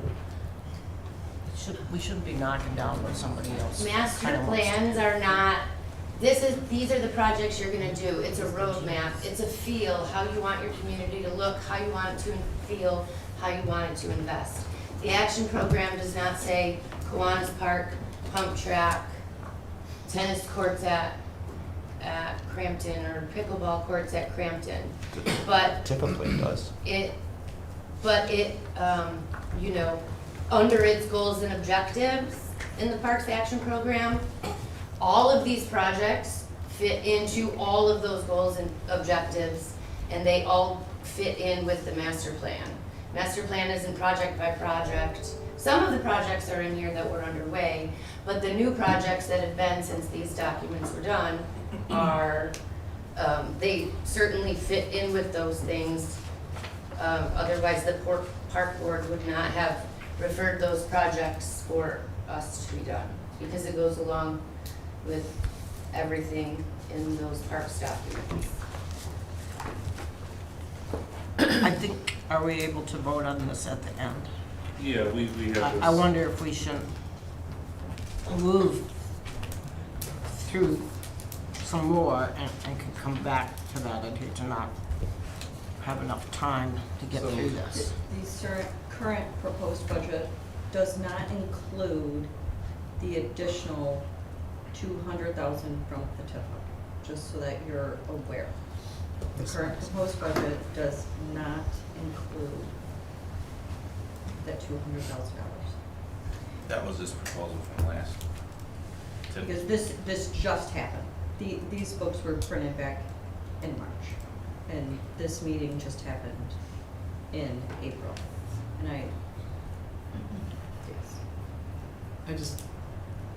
I want to just address, I'm just gonna address the elephant in the room. The optics of it, at the very least, the optics look not very good. I think transparency is important, and I think that when you have, whether they abstain from voting or not, to the community, it looks like get appointed to that board, and then that money will go to your project. And I'm all about transparency. I hope the park succeeds. I I really think it'll hope be a that good you're thing. not calling them not transparent. and No, that I'm they're saying doing the something optics against of it. everybody else. No, no, I'm It's very saying, difficult to find the TIF information. yeah, I'm saying the optics of it are questionable. And I think that if we, I'm just using the optimists because they do so much for the community. If we had two optimist people on that board and they took a big hunk of money and said, we're giving it to the optimist for one of their projects, I just don't want our public to say, what are you doing? I want to be transparent. I want the optics of it to look honest. And the city gave the Kiwanis that property.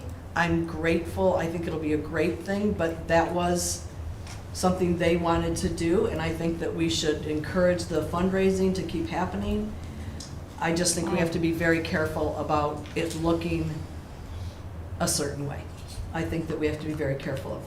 Well, what without we're saying doing. anything further, I'm not gonna comment on that. Okay. But I definitely disagree with you, and I know how much the community has already supported. I that agree. project. I'm in it. Okay, thank you. Can I Can we just say move, one oh, more? go ahead. I'm also afraid that, that this would affect if TIP was gonna give more money to the pump track, that if this commission were to, not go to war with TIP, but you understand what I'm saying. I'm afraid that this would have an effect on the pump track as well. In They could. Could on any future projects. I suppose. Madam Mayor, you know, I don't have a dog in this fight, but obviously from the administrative side, we're trying to take direction from the commission. And Commissioner Petrie's point is well taken. There's a lot of optics issues going on right now in this room. And, you know, in addition to the funding issue that is concerning Commissioner Brady, you know, staff is now starting to think, do we support these projects at all? And so that's something that we probably need to address in the near future is we have a special needs playground that will support the entire community. Do we support the project at all? Or is it simply we don't want to help fundraise through public money issue? Same thing with the pump track, same thing with disc golf, same thing with all these things. I just want to make sure that we're not going to be portrayed in the newspaper or on YouTube as being anti all these things. I think we need to have a much clearer position instead of a civil disagreement about the funding source.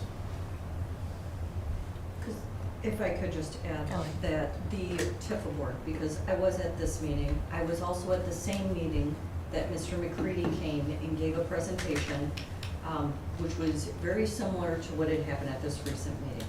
The organization came forward, we had this great project for the community, and we would like support from the TIF award for this project. The TIF award, which is also included in the 25-26 budget, the TIF award has also made a contribution to the park fund for the pump track. So that money has also been placed in their budget, and it is included in the 25-26 budget. So I believe that that was their intent, same as they did for the pump track, to provide funding to the Parks Fund to see these projects move forward. Is the pump track in Tifa 3 district? It is. And can you tell us how much was awarded to how much were they planning to go to the pump track? Right, for 25-26, they allocated $40,000 with the intent of possibly looking in the future for additional contributions. And to the other project, 200? Wasn't that 40,000 for the plans? They did not specify, they said did not specify. They, in this motion on the pump track, for instance, that was last summer, last fall, when Mr. McCready came in and gave a presentation, because it was before the budget had even been formulated, but they had made a motion at that meeting that they wanted the 25-26 budget to include $40,000 to be allocated to the park fund, to be set aside for that project. So that 40,000 was not the Oakdale Trail? That was? That was separate. Okay. Anything further on the park fund? I just have one quick question. When Tifa does districts 1, 2, and 3, if you use kind of, that is just a guideline and you're sliding things around, I don't think that that's necessarily a good thing. I'm thinking that they have districts for a valid reason, unless you can tell me differently. Their contribution is an operating subsidy to the park fund. That is, and they can do that, and they have done that. It's, because if you look at the parks for the city, the parks does not bring in money. You don't charge someone. Right. So that, the park in total has a deficit of nearly $1 million. So it wasn't where they were saying, we are designating $200,000 toward this project. They were increasing their operating subsidy to the So park. it's just going to the park, and then we decide how to use that 200. So they didn't necessarily say, here's 200, we'd like it to go to the Kiwanis inclusive park. Correct. So it's just going to the park fund, and then we help decide. The mayor. Commissioner Brady? And then when Kiwanis gives the money for us to build the park, it's gonna be spent out of land improvement, park land improvement? Or like, will they put that big check into, and you'll put it into the land improvement fund? When the Kiwanis turns all the money over to the city, it will be a donation into the park fund. Okay. And then when the park is built, approved by the commission, then it would be a land improvement for a new park. And this is hopefully gonna happen 25, 26, like summer, Depends on their funding, I guess. depending on funding, but that's the goal, right? Is to get it done, is to get it built this summer? Or next Probably summer. Next summer. Next. That'd be, Mr. Church? Ronnie? I was gonna say that'd be aggressive this summer. Yeah. I'm thinking maybe next summer. I think we put it in the CFP for Next summer. 26, 27, but at that point, we didn't want how much money they had exactly, so. Okay.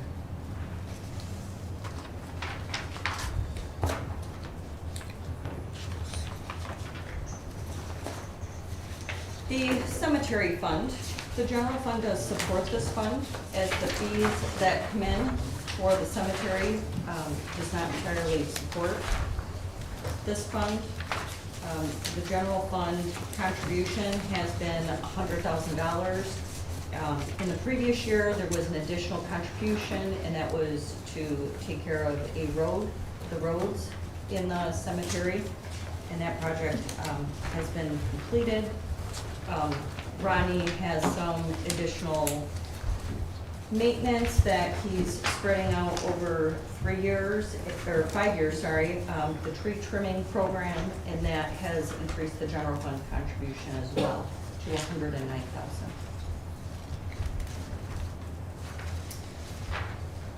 Questions? We already talked about the building department fund, the drug law enforcement fund. This is, specifically when the police department has forfeitures, there are requirements that the city puts that money into a separate fund, and it can only be spent on certain items, and that's really what this fund is for.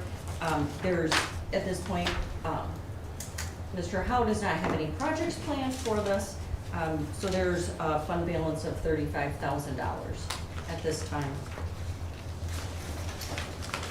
The Housing Resource Fund, this would be Ms. Solinsky.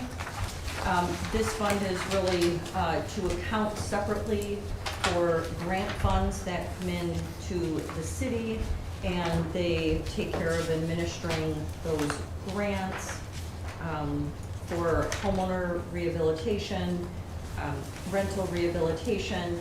I know that she brings paperwork for the commission's approval, so you should all be familiar with how these programs work. They are federal grants and state grants, so we have to be very careful to make sure that, you know, they're spent on the purpose that they're intended for, and we like to keep a separate fund to account for that money that comes in and out. The general debt service, this is, again, just a separate fund that we use to account for the city's debt service. There is a schedule. There's also information here on what these bonds were intended for when they were originally done, which were road improvements. Here in a couple years, 2027, we have a bond that's falling off, and then the 2025 limited tax, that has an additional 10 years on that bond, which will be paid from wastewater funds. The road funds are only for 10 years. And so that's where you see the debt service drop from 175,000 to 65,000 in 2026, and that's because of the road portion that falls off. So the city transfers money from major and local roads, as well as the wastewater fund to pay for, and the water fund to pay for those bonds. Fire equipment fund, this was a new fund that was created here last year to start setting aside money for future fire truck replacement. The LGFA provides a contribution toward those fire trucks, which is something that is specifically in their plan. The general fund also transfers money to this fund so that the funds will be available when needed.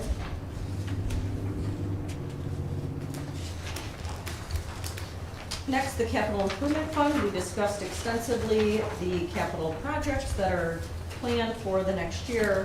The 25-26 budget includes the first year CIP items, the election equipment, police equipment. There's a little bit of fire department equipment, the downtown sidewalk improvements.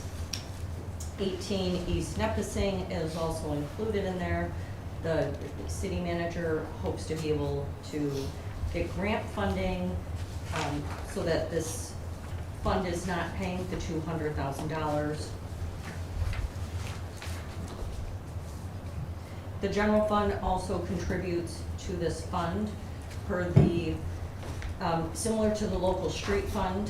When the city increased their millage rate, they increased the millage rate 1 mil. And when they did that, the motion was that half of the mill would go into capital improvement fund and the other half would go to the local street fund.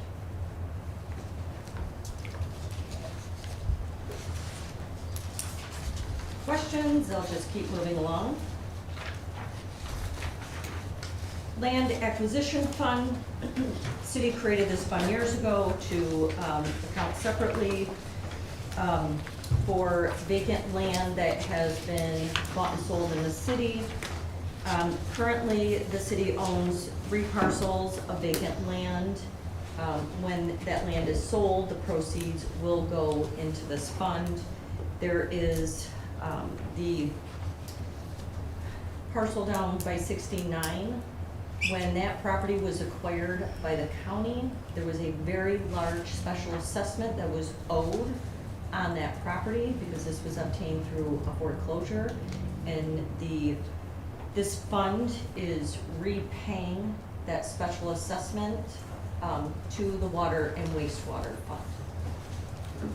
So there's just 3 years left on the transfer to the wastewater fund. Part of the lease agreements on the solar farm, the city receives 2 annual payments for the lease agreements. One goes into this fund, The other lease payment goes into the general fund. The parking fund, not a whole lot of activity here. When the DPW does maintenance on the parking lots, they salt the parking lots, those activities are charged to this department. The DDA provides a contribution to this department. My understanding is they eliminated the parking meters downtown, which eliminated the revenue for this fund. And in turn, the DDA provides contribution for this activity. Question. This seems like a good time to ask. Now, I know that the snow removal downtown sidewalks is Rodney's job. And I'm just, as a commissioner, I just want to ask, why would that be Parks and Recs instead of DPW? I don't understand why that's, I'm just asking. Now's the perfect time. I had lots of people ask questions this winter, so I'm like, I don't even get why Parks and Rec do the sidewalks downtown Lapeer. Russ, they've been doing it since you didn't? Well, let me start out, Yeah. just say, I don't think there's any law, rule, requirements of any kind whatsoever that says either or, it has to do either or. I'm just wondering how it fell to Parks and Rec. What- My suspicion is because of the pocket parks in the downtown, and the fact that, because what happens in a lot of communities is Department of Public Works bans all the trucks, does all the roads, and then, noon, 2 o'clock in the afternoon, after 12 hours on, the road cleanup, they then switch the sidewalks. Well, businesses have already been open for half a day at that point, so if you task a different department to do it, such as parks, they can get a much earlier start than if you have DPW doing it instead. That's what I would have done at the beginning. I'm not sure if that's what was done. That's kind of the philosophy.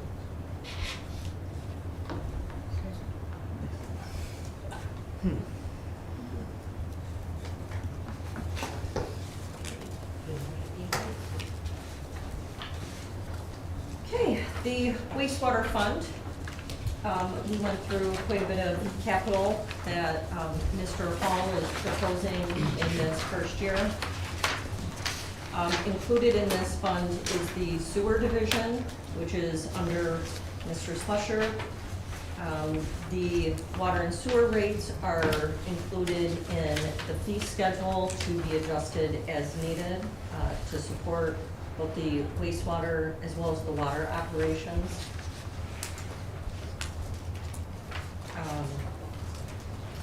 The wastewater fund does have a large working capital, which is planned to cover future capital improvements.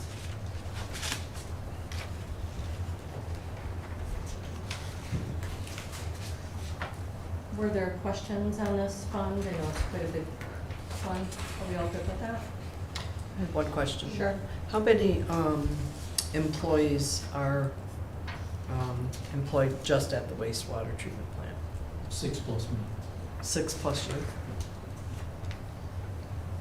And they're all full-time? Yes, ma'am.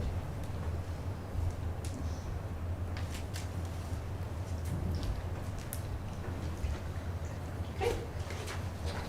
The water fund, not a whole lot going on here as well. There's, I don't recall there being significant capital. First and Second Street, the water mains, if that project moves forward, there are water main improvements that are needed for those streets, which would be paid by this fund. There's also the well pump at number 2. The 25-26 budget continues to include a contribution from TIFA 3 for the Genesee Street water main, which was specifically in their plan to pay for that water main. And the water fund paid entirely for that project. So TIFA 3 is paying back that project.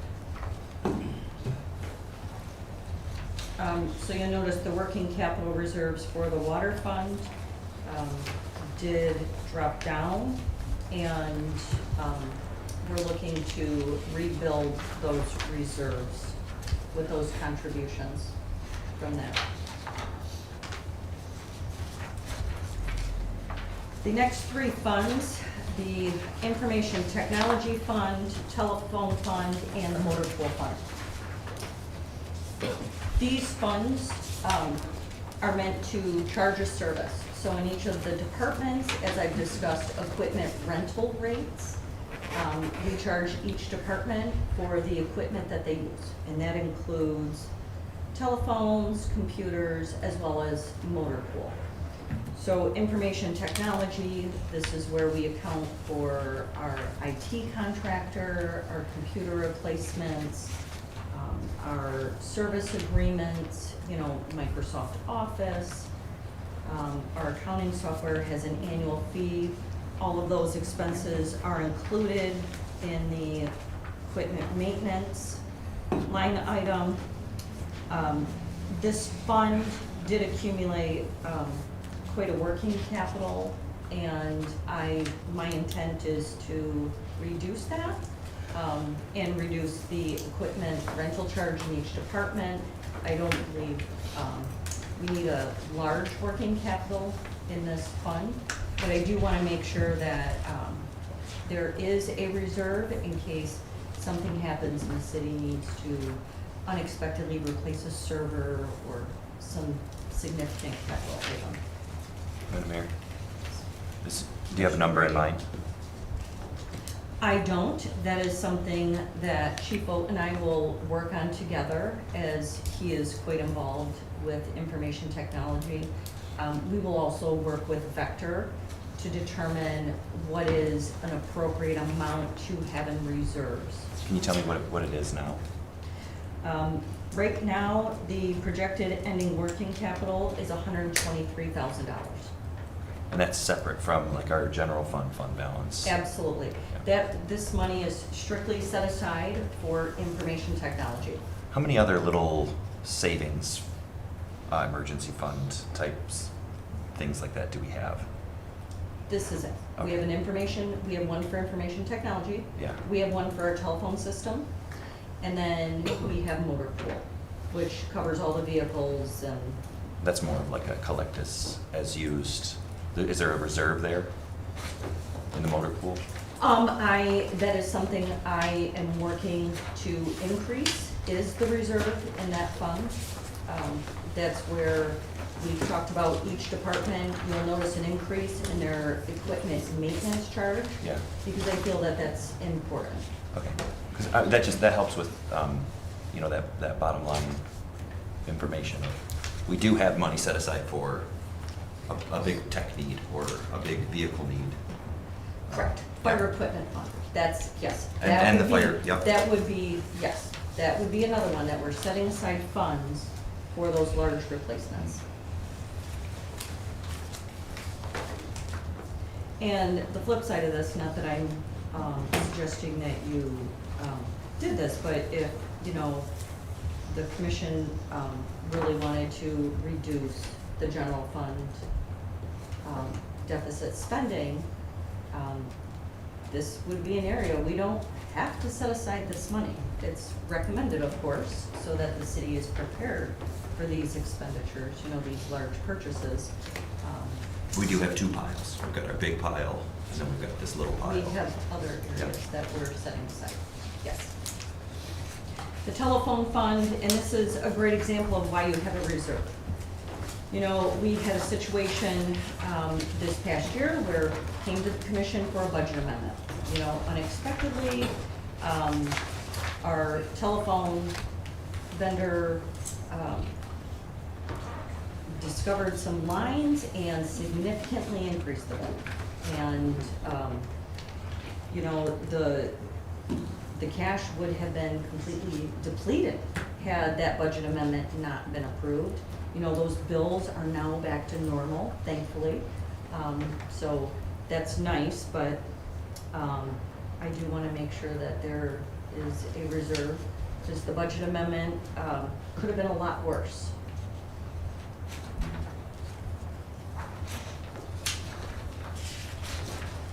Motor pool, we talked extensively about, again, we charge rates based on the use of the equipment. It is really charged to all funds of the city, general fund, major local roads, water, wastewater, park fund, and that money is accumulated here. And we have 2 full-time mechanics that work on the equipment. And we have replacements in this next year that are planned.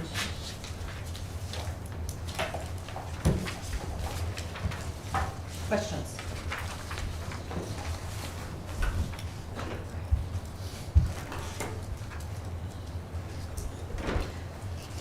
If there's nothing further, I will go right to the list of items that I've been accumulating I would look for direction to change the 25-26 proposed budget. Okay, with that, I would suggest, before we do that, we go on a 5-7 minute at the most break for whatever your need is. Thank you.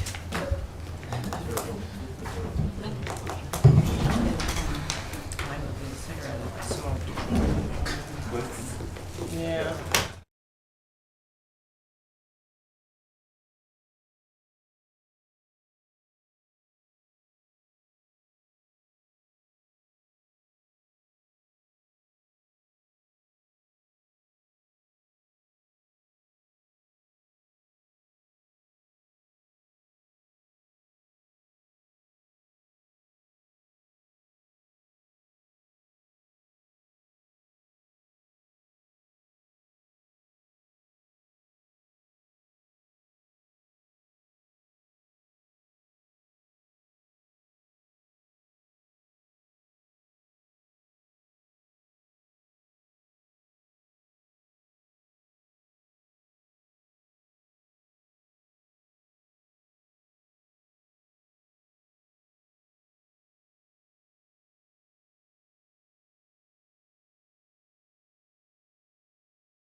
Good.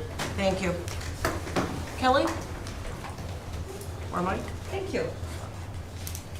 I will go through the list of items that I've accumulated, and we can definitely add any other items that I don't have on the list. Ramona, how would you like show of hands for yes, and then show of hands for no? Yes, no's?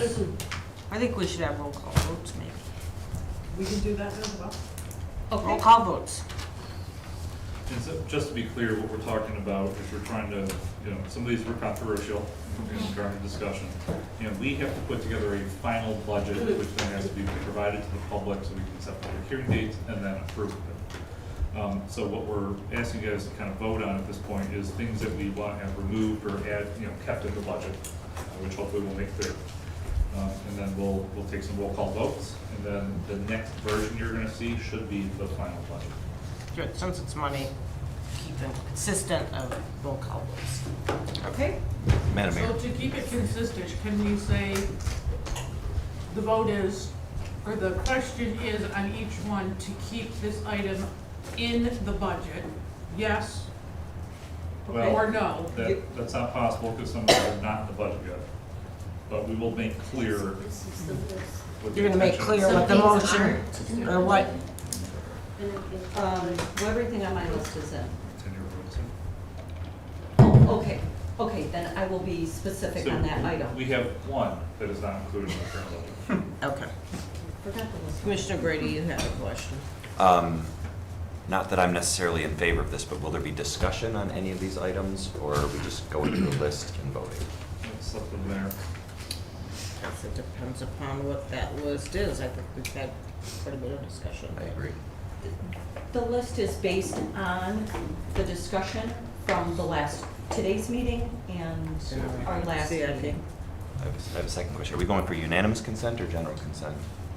Well, It'd be, just like any other vote. It could be Majority. 3-2, so it'd be majority. Or hopefully 5. 4-1, or all 5. Commissioner Petrie. I just have one more question, and now's probably the appropriate time. Your intern or assistant or whatever that you are hiring, what would their role be? And I know they'll be reporting to you, but why are we, I think you called it a community information, or I'm not sure what you called it in your thing, and I just would like an explanation of their role and. So in the current year's budget, we have, I think, 25,000 set aside.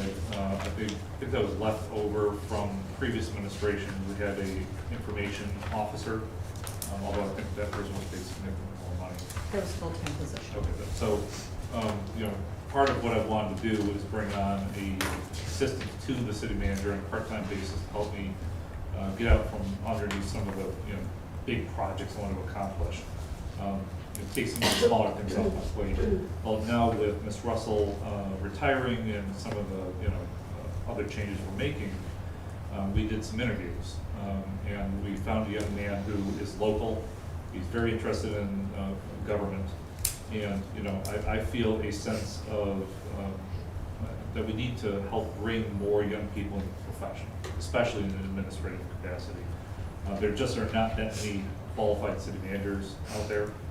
And I'd like to bring this person in and potentially, kind of teach him up and give him a wide-ranging experience in all the departments. And also give him a number of special projects that he could work on that would help his resume for the future. The goal would be within a year, he would be ready to start applying for jobs in smaller communities. And so the 25,000 is that's what you're gonna, So there's 25,000 in this year's budget, and that's gonna help pay for, if we bring him on board, help pay for part of his funding, and then also there's a little overlap between Ms. Russell retiring and the new person coming on board. It'll help pay for some of that as well. And then we also, I believe, already have in the budget as presented, enough funding to help pay for this position throughout the rest of the year. and it will be a part-time position, or will they receive benefits? No, it would be a part-time position. Mr. Brady. Assistant to city manager, not an assistant city manager, correct? So that was the previous thought. There's different gradations of, how close you have to being, an actual city manager.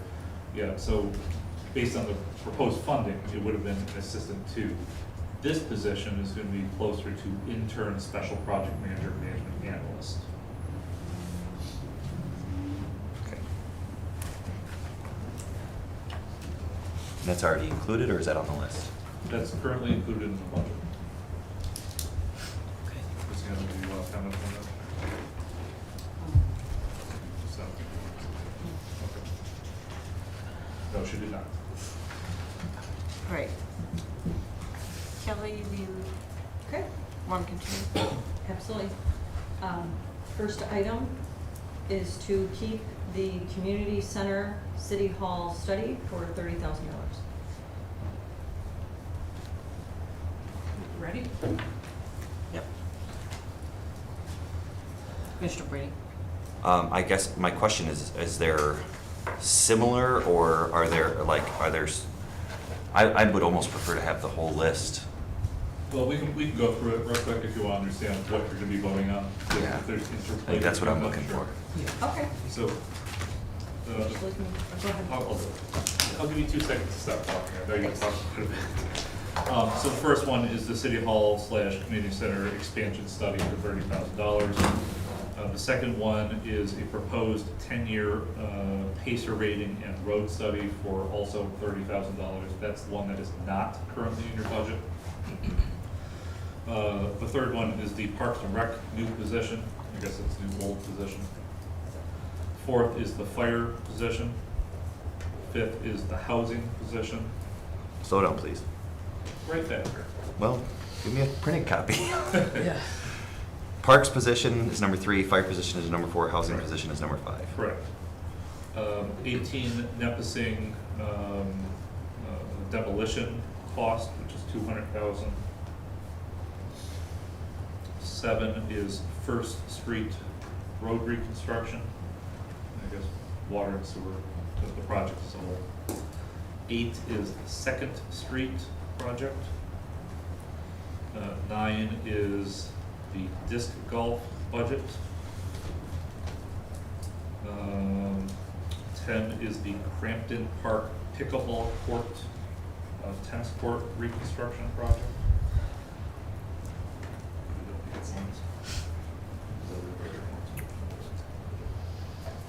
All right, and the Kiwanis playground will not be part of this because that'll be part of a different budget that you would have to approve. Of course, you know, this is your guys' list, so if there was anything else that you thought was controversial that you need to give direction to the staff, that would be the appropriate time to add that. Commissioner Brady? I would like to see like a rec center feasibility. If I don't know, like putting community center and city hall together to me does not make sense. It's more like, do we need to improve the community center and do we need to improve the city hall? So the original idea from staff was that, you know, obviously if you can construct, you know, different uses under the same roof, you significantly decrease the cost of at least one of them. And the idea, again, is if this were to be placed on the same property as the rec center, we could expand the rec center use along with, you know, center building use and all of these other types of uses, along with a new city hall. So it reduces the cost by putting them all together at the same time. But, you know, primarily, at least in our opinion, was it's not the rec center use that needs to be discussed, it's the city hall and city staffing location and storage issue that needs to be studied. Madam Mayor. This is like the same thing, but is there an option to postpone it instead of? Well, so I think our anticipation would be that if that, and that's why we have the $30,000 for the road study, that if the city commission is not interested in pursuing that this year, and I understand there's been a lot of questions, and I think a lot of questions that even we didn't anticipate, that it would give us another year to come back next year. Oh, you could always just repropose it. Correct. Okay, yeah, that makes sense. Okay. Is there anything further that needs to be added to the list? Not for me. Okay, Number 1, keep the community center, city hall study.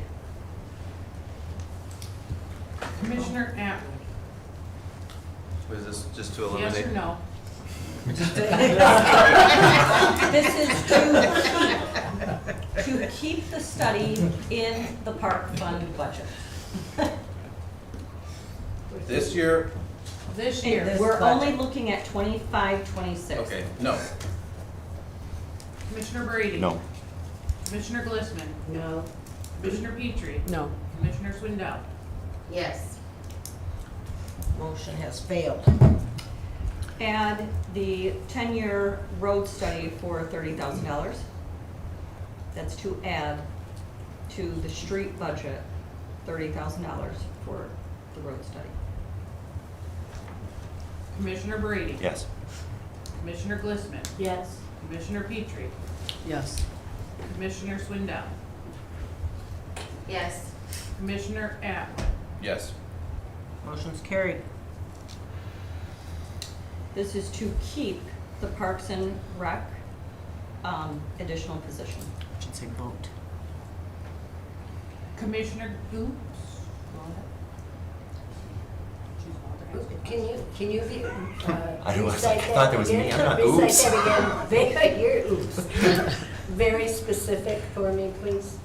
This is to keep the park, To keep the Parks and Recreation full-time position, the additional full-time position that is currently included in the 25, 26 proposed budget. yes. Petrie.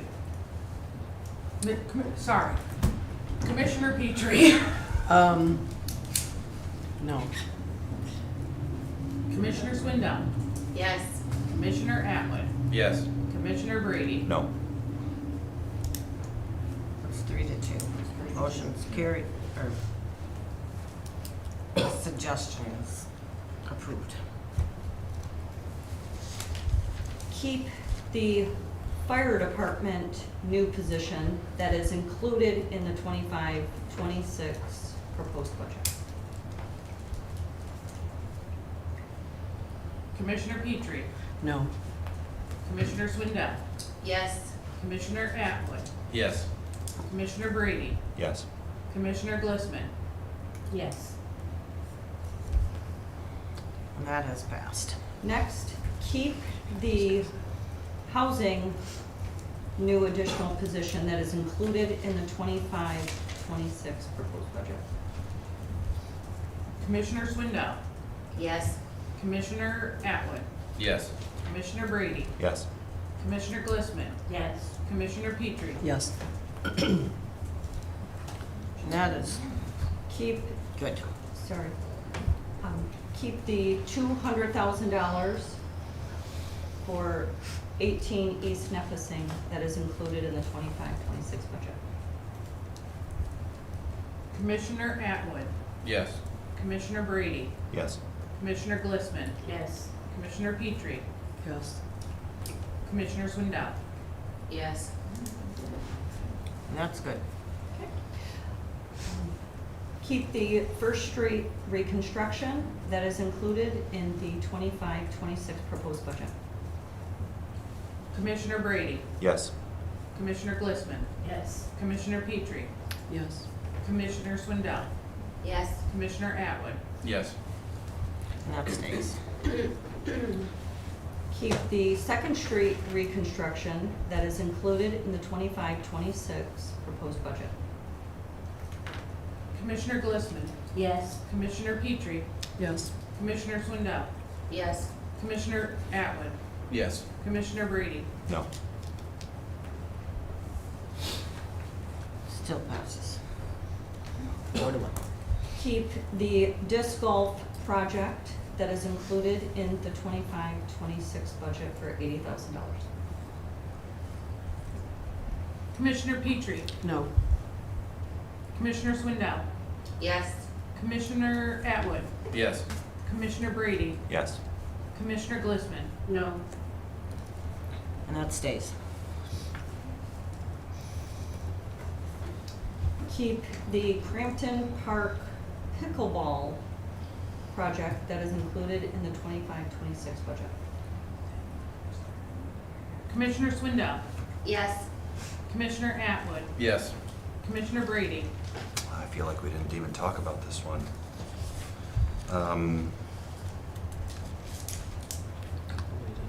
Yes. Commissioner Glissman, Yes. Commissioner Petrie. Yes. And that stays in the budget. I have one follow-up item, but I just want to make sure before we move on. Commissioner Brady, were you wanting to see a rec center feasibility study to be added to the 25-26 budget, or was I just? Yes. Is that something you want added to the list? Yes, please. And how much was that again? Well, I don't know how much that A guess. So at this time, we don't have a budget for that. Ronnie, if you were to, a feasibility, It can come up later. I think it could be. okay, maybe we could come back at a later time with that. Okay, Okay. so based on this information, I will be removing $30,000 from the park budget for the study. I'll be adding the $30,000 for the road project. Everything else will stay as is in the proposed 25-26 budget as has been presented to you. Okay? Just have a question. We didn't really discuss the fire position, but I just wanted to ask Chief Vogt, will that be a current volunteer fireman coming up that's worked for you? I mean, is that a posted position, somebody that's already there that you will bring up now as a full-time? So because it would turn into a union position, it would have to be posted externally, just like any other position would be. It would be our goal to have somebody internally fill that position.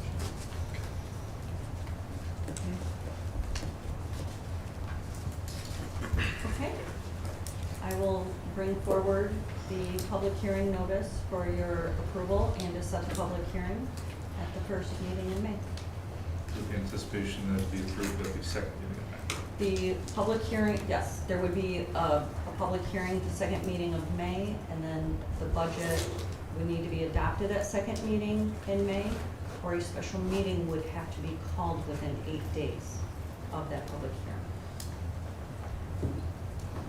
So the 19th of May, Public hearing will be at the May 19th. The 19th. 19th. Correct.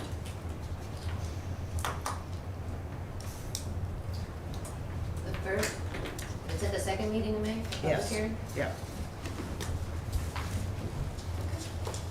Like always, No. I guess. No? Set the public hearing at the first, one. The public hearing is held as the second.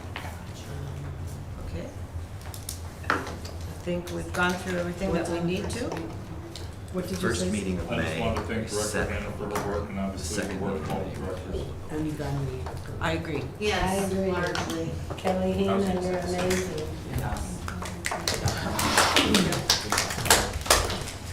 I'd actually like to thank all the staff and Jeff and Brian for being here as well. This is a hard process, and I think we've accomplished a lot. They've done a lot of the work way months ahead of us, and have had the experience with the employees and the departments and the community.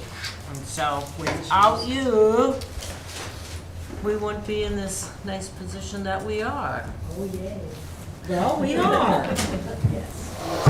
So, thank you. Did you adjourn? I appreciate you. Did you adjourn? Nope, that was just my final comment. But I will, unless there's anything further. So this workshop is now over.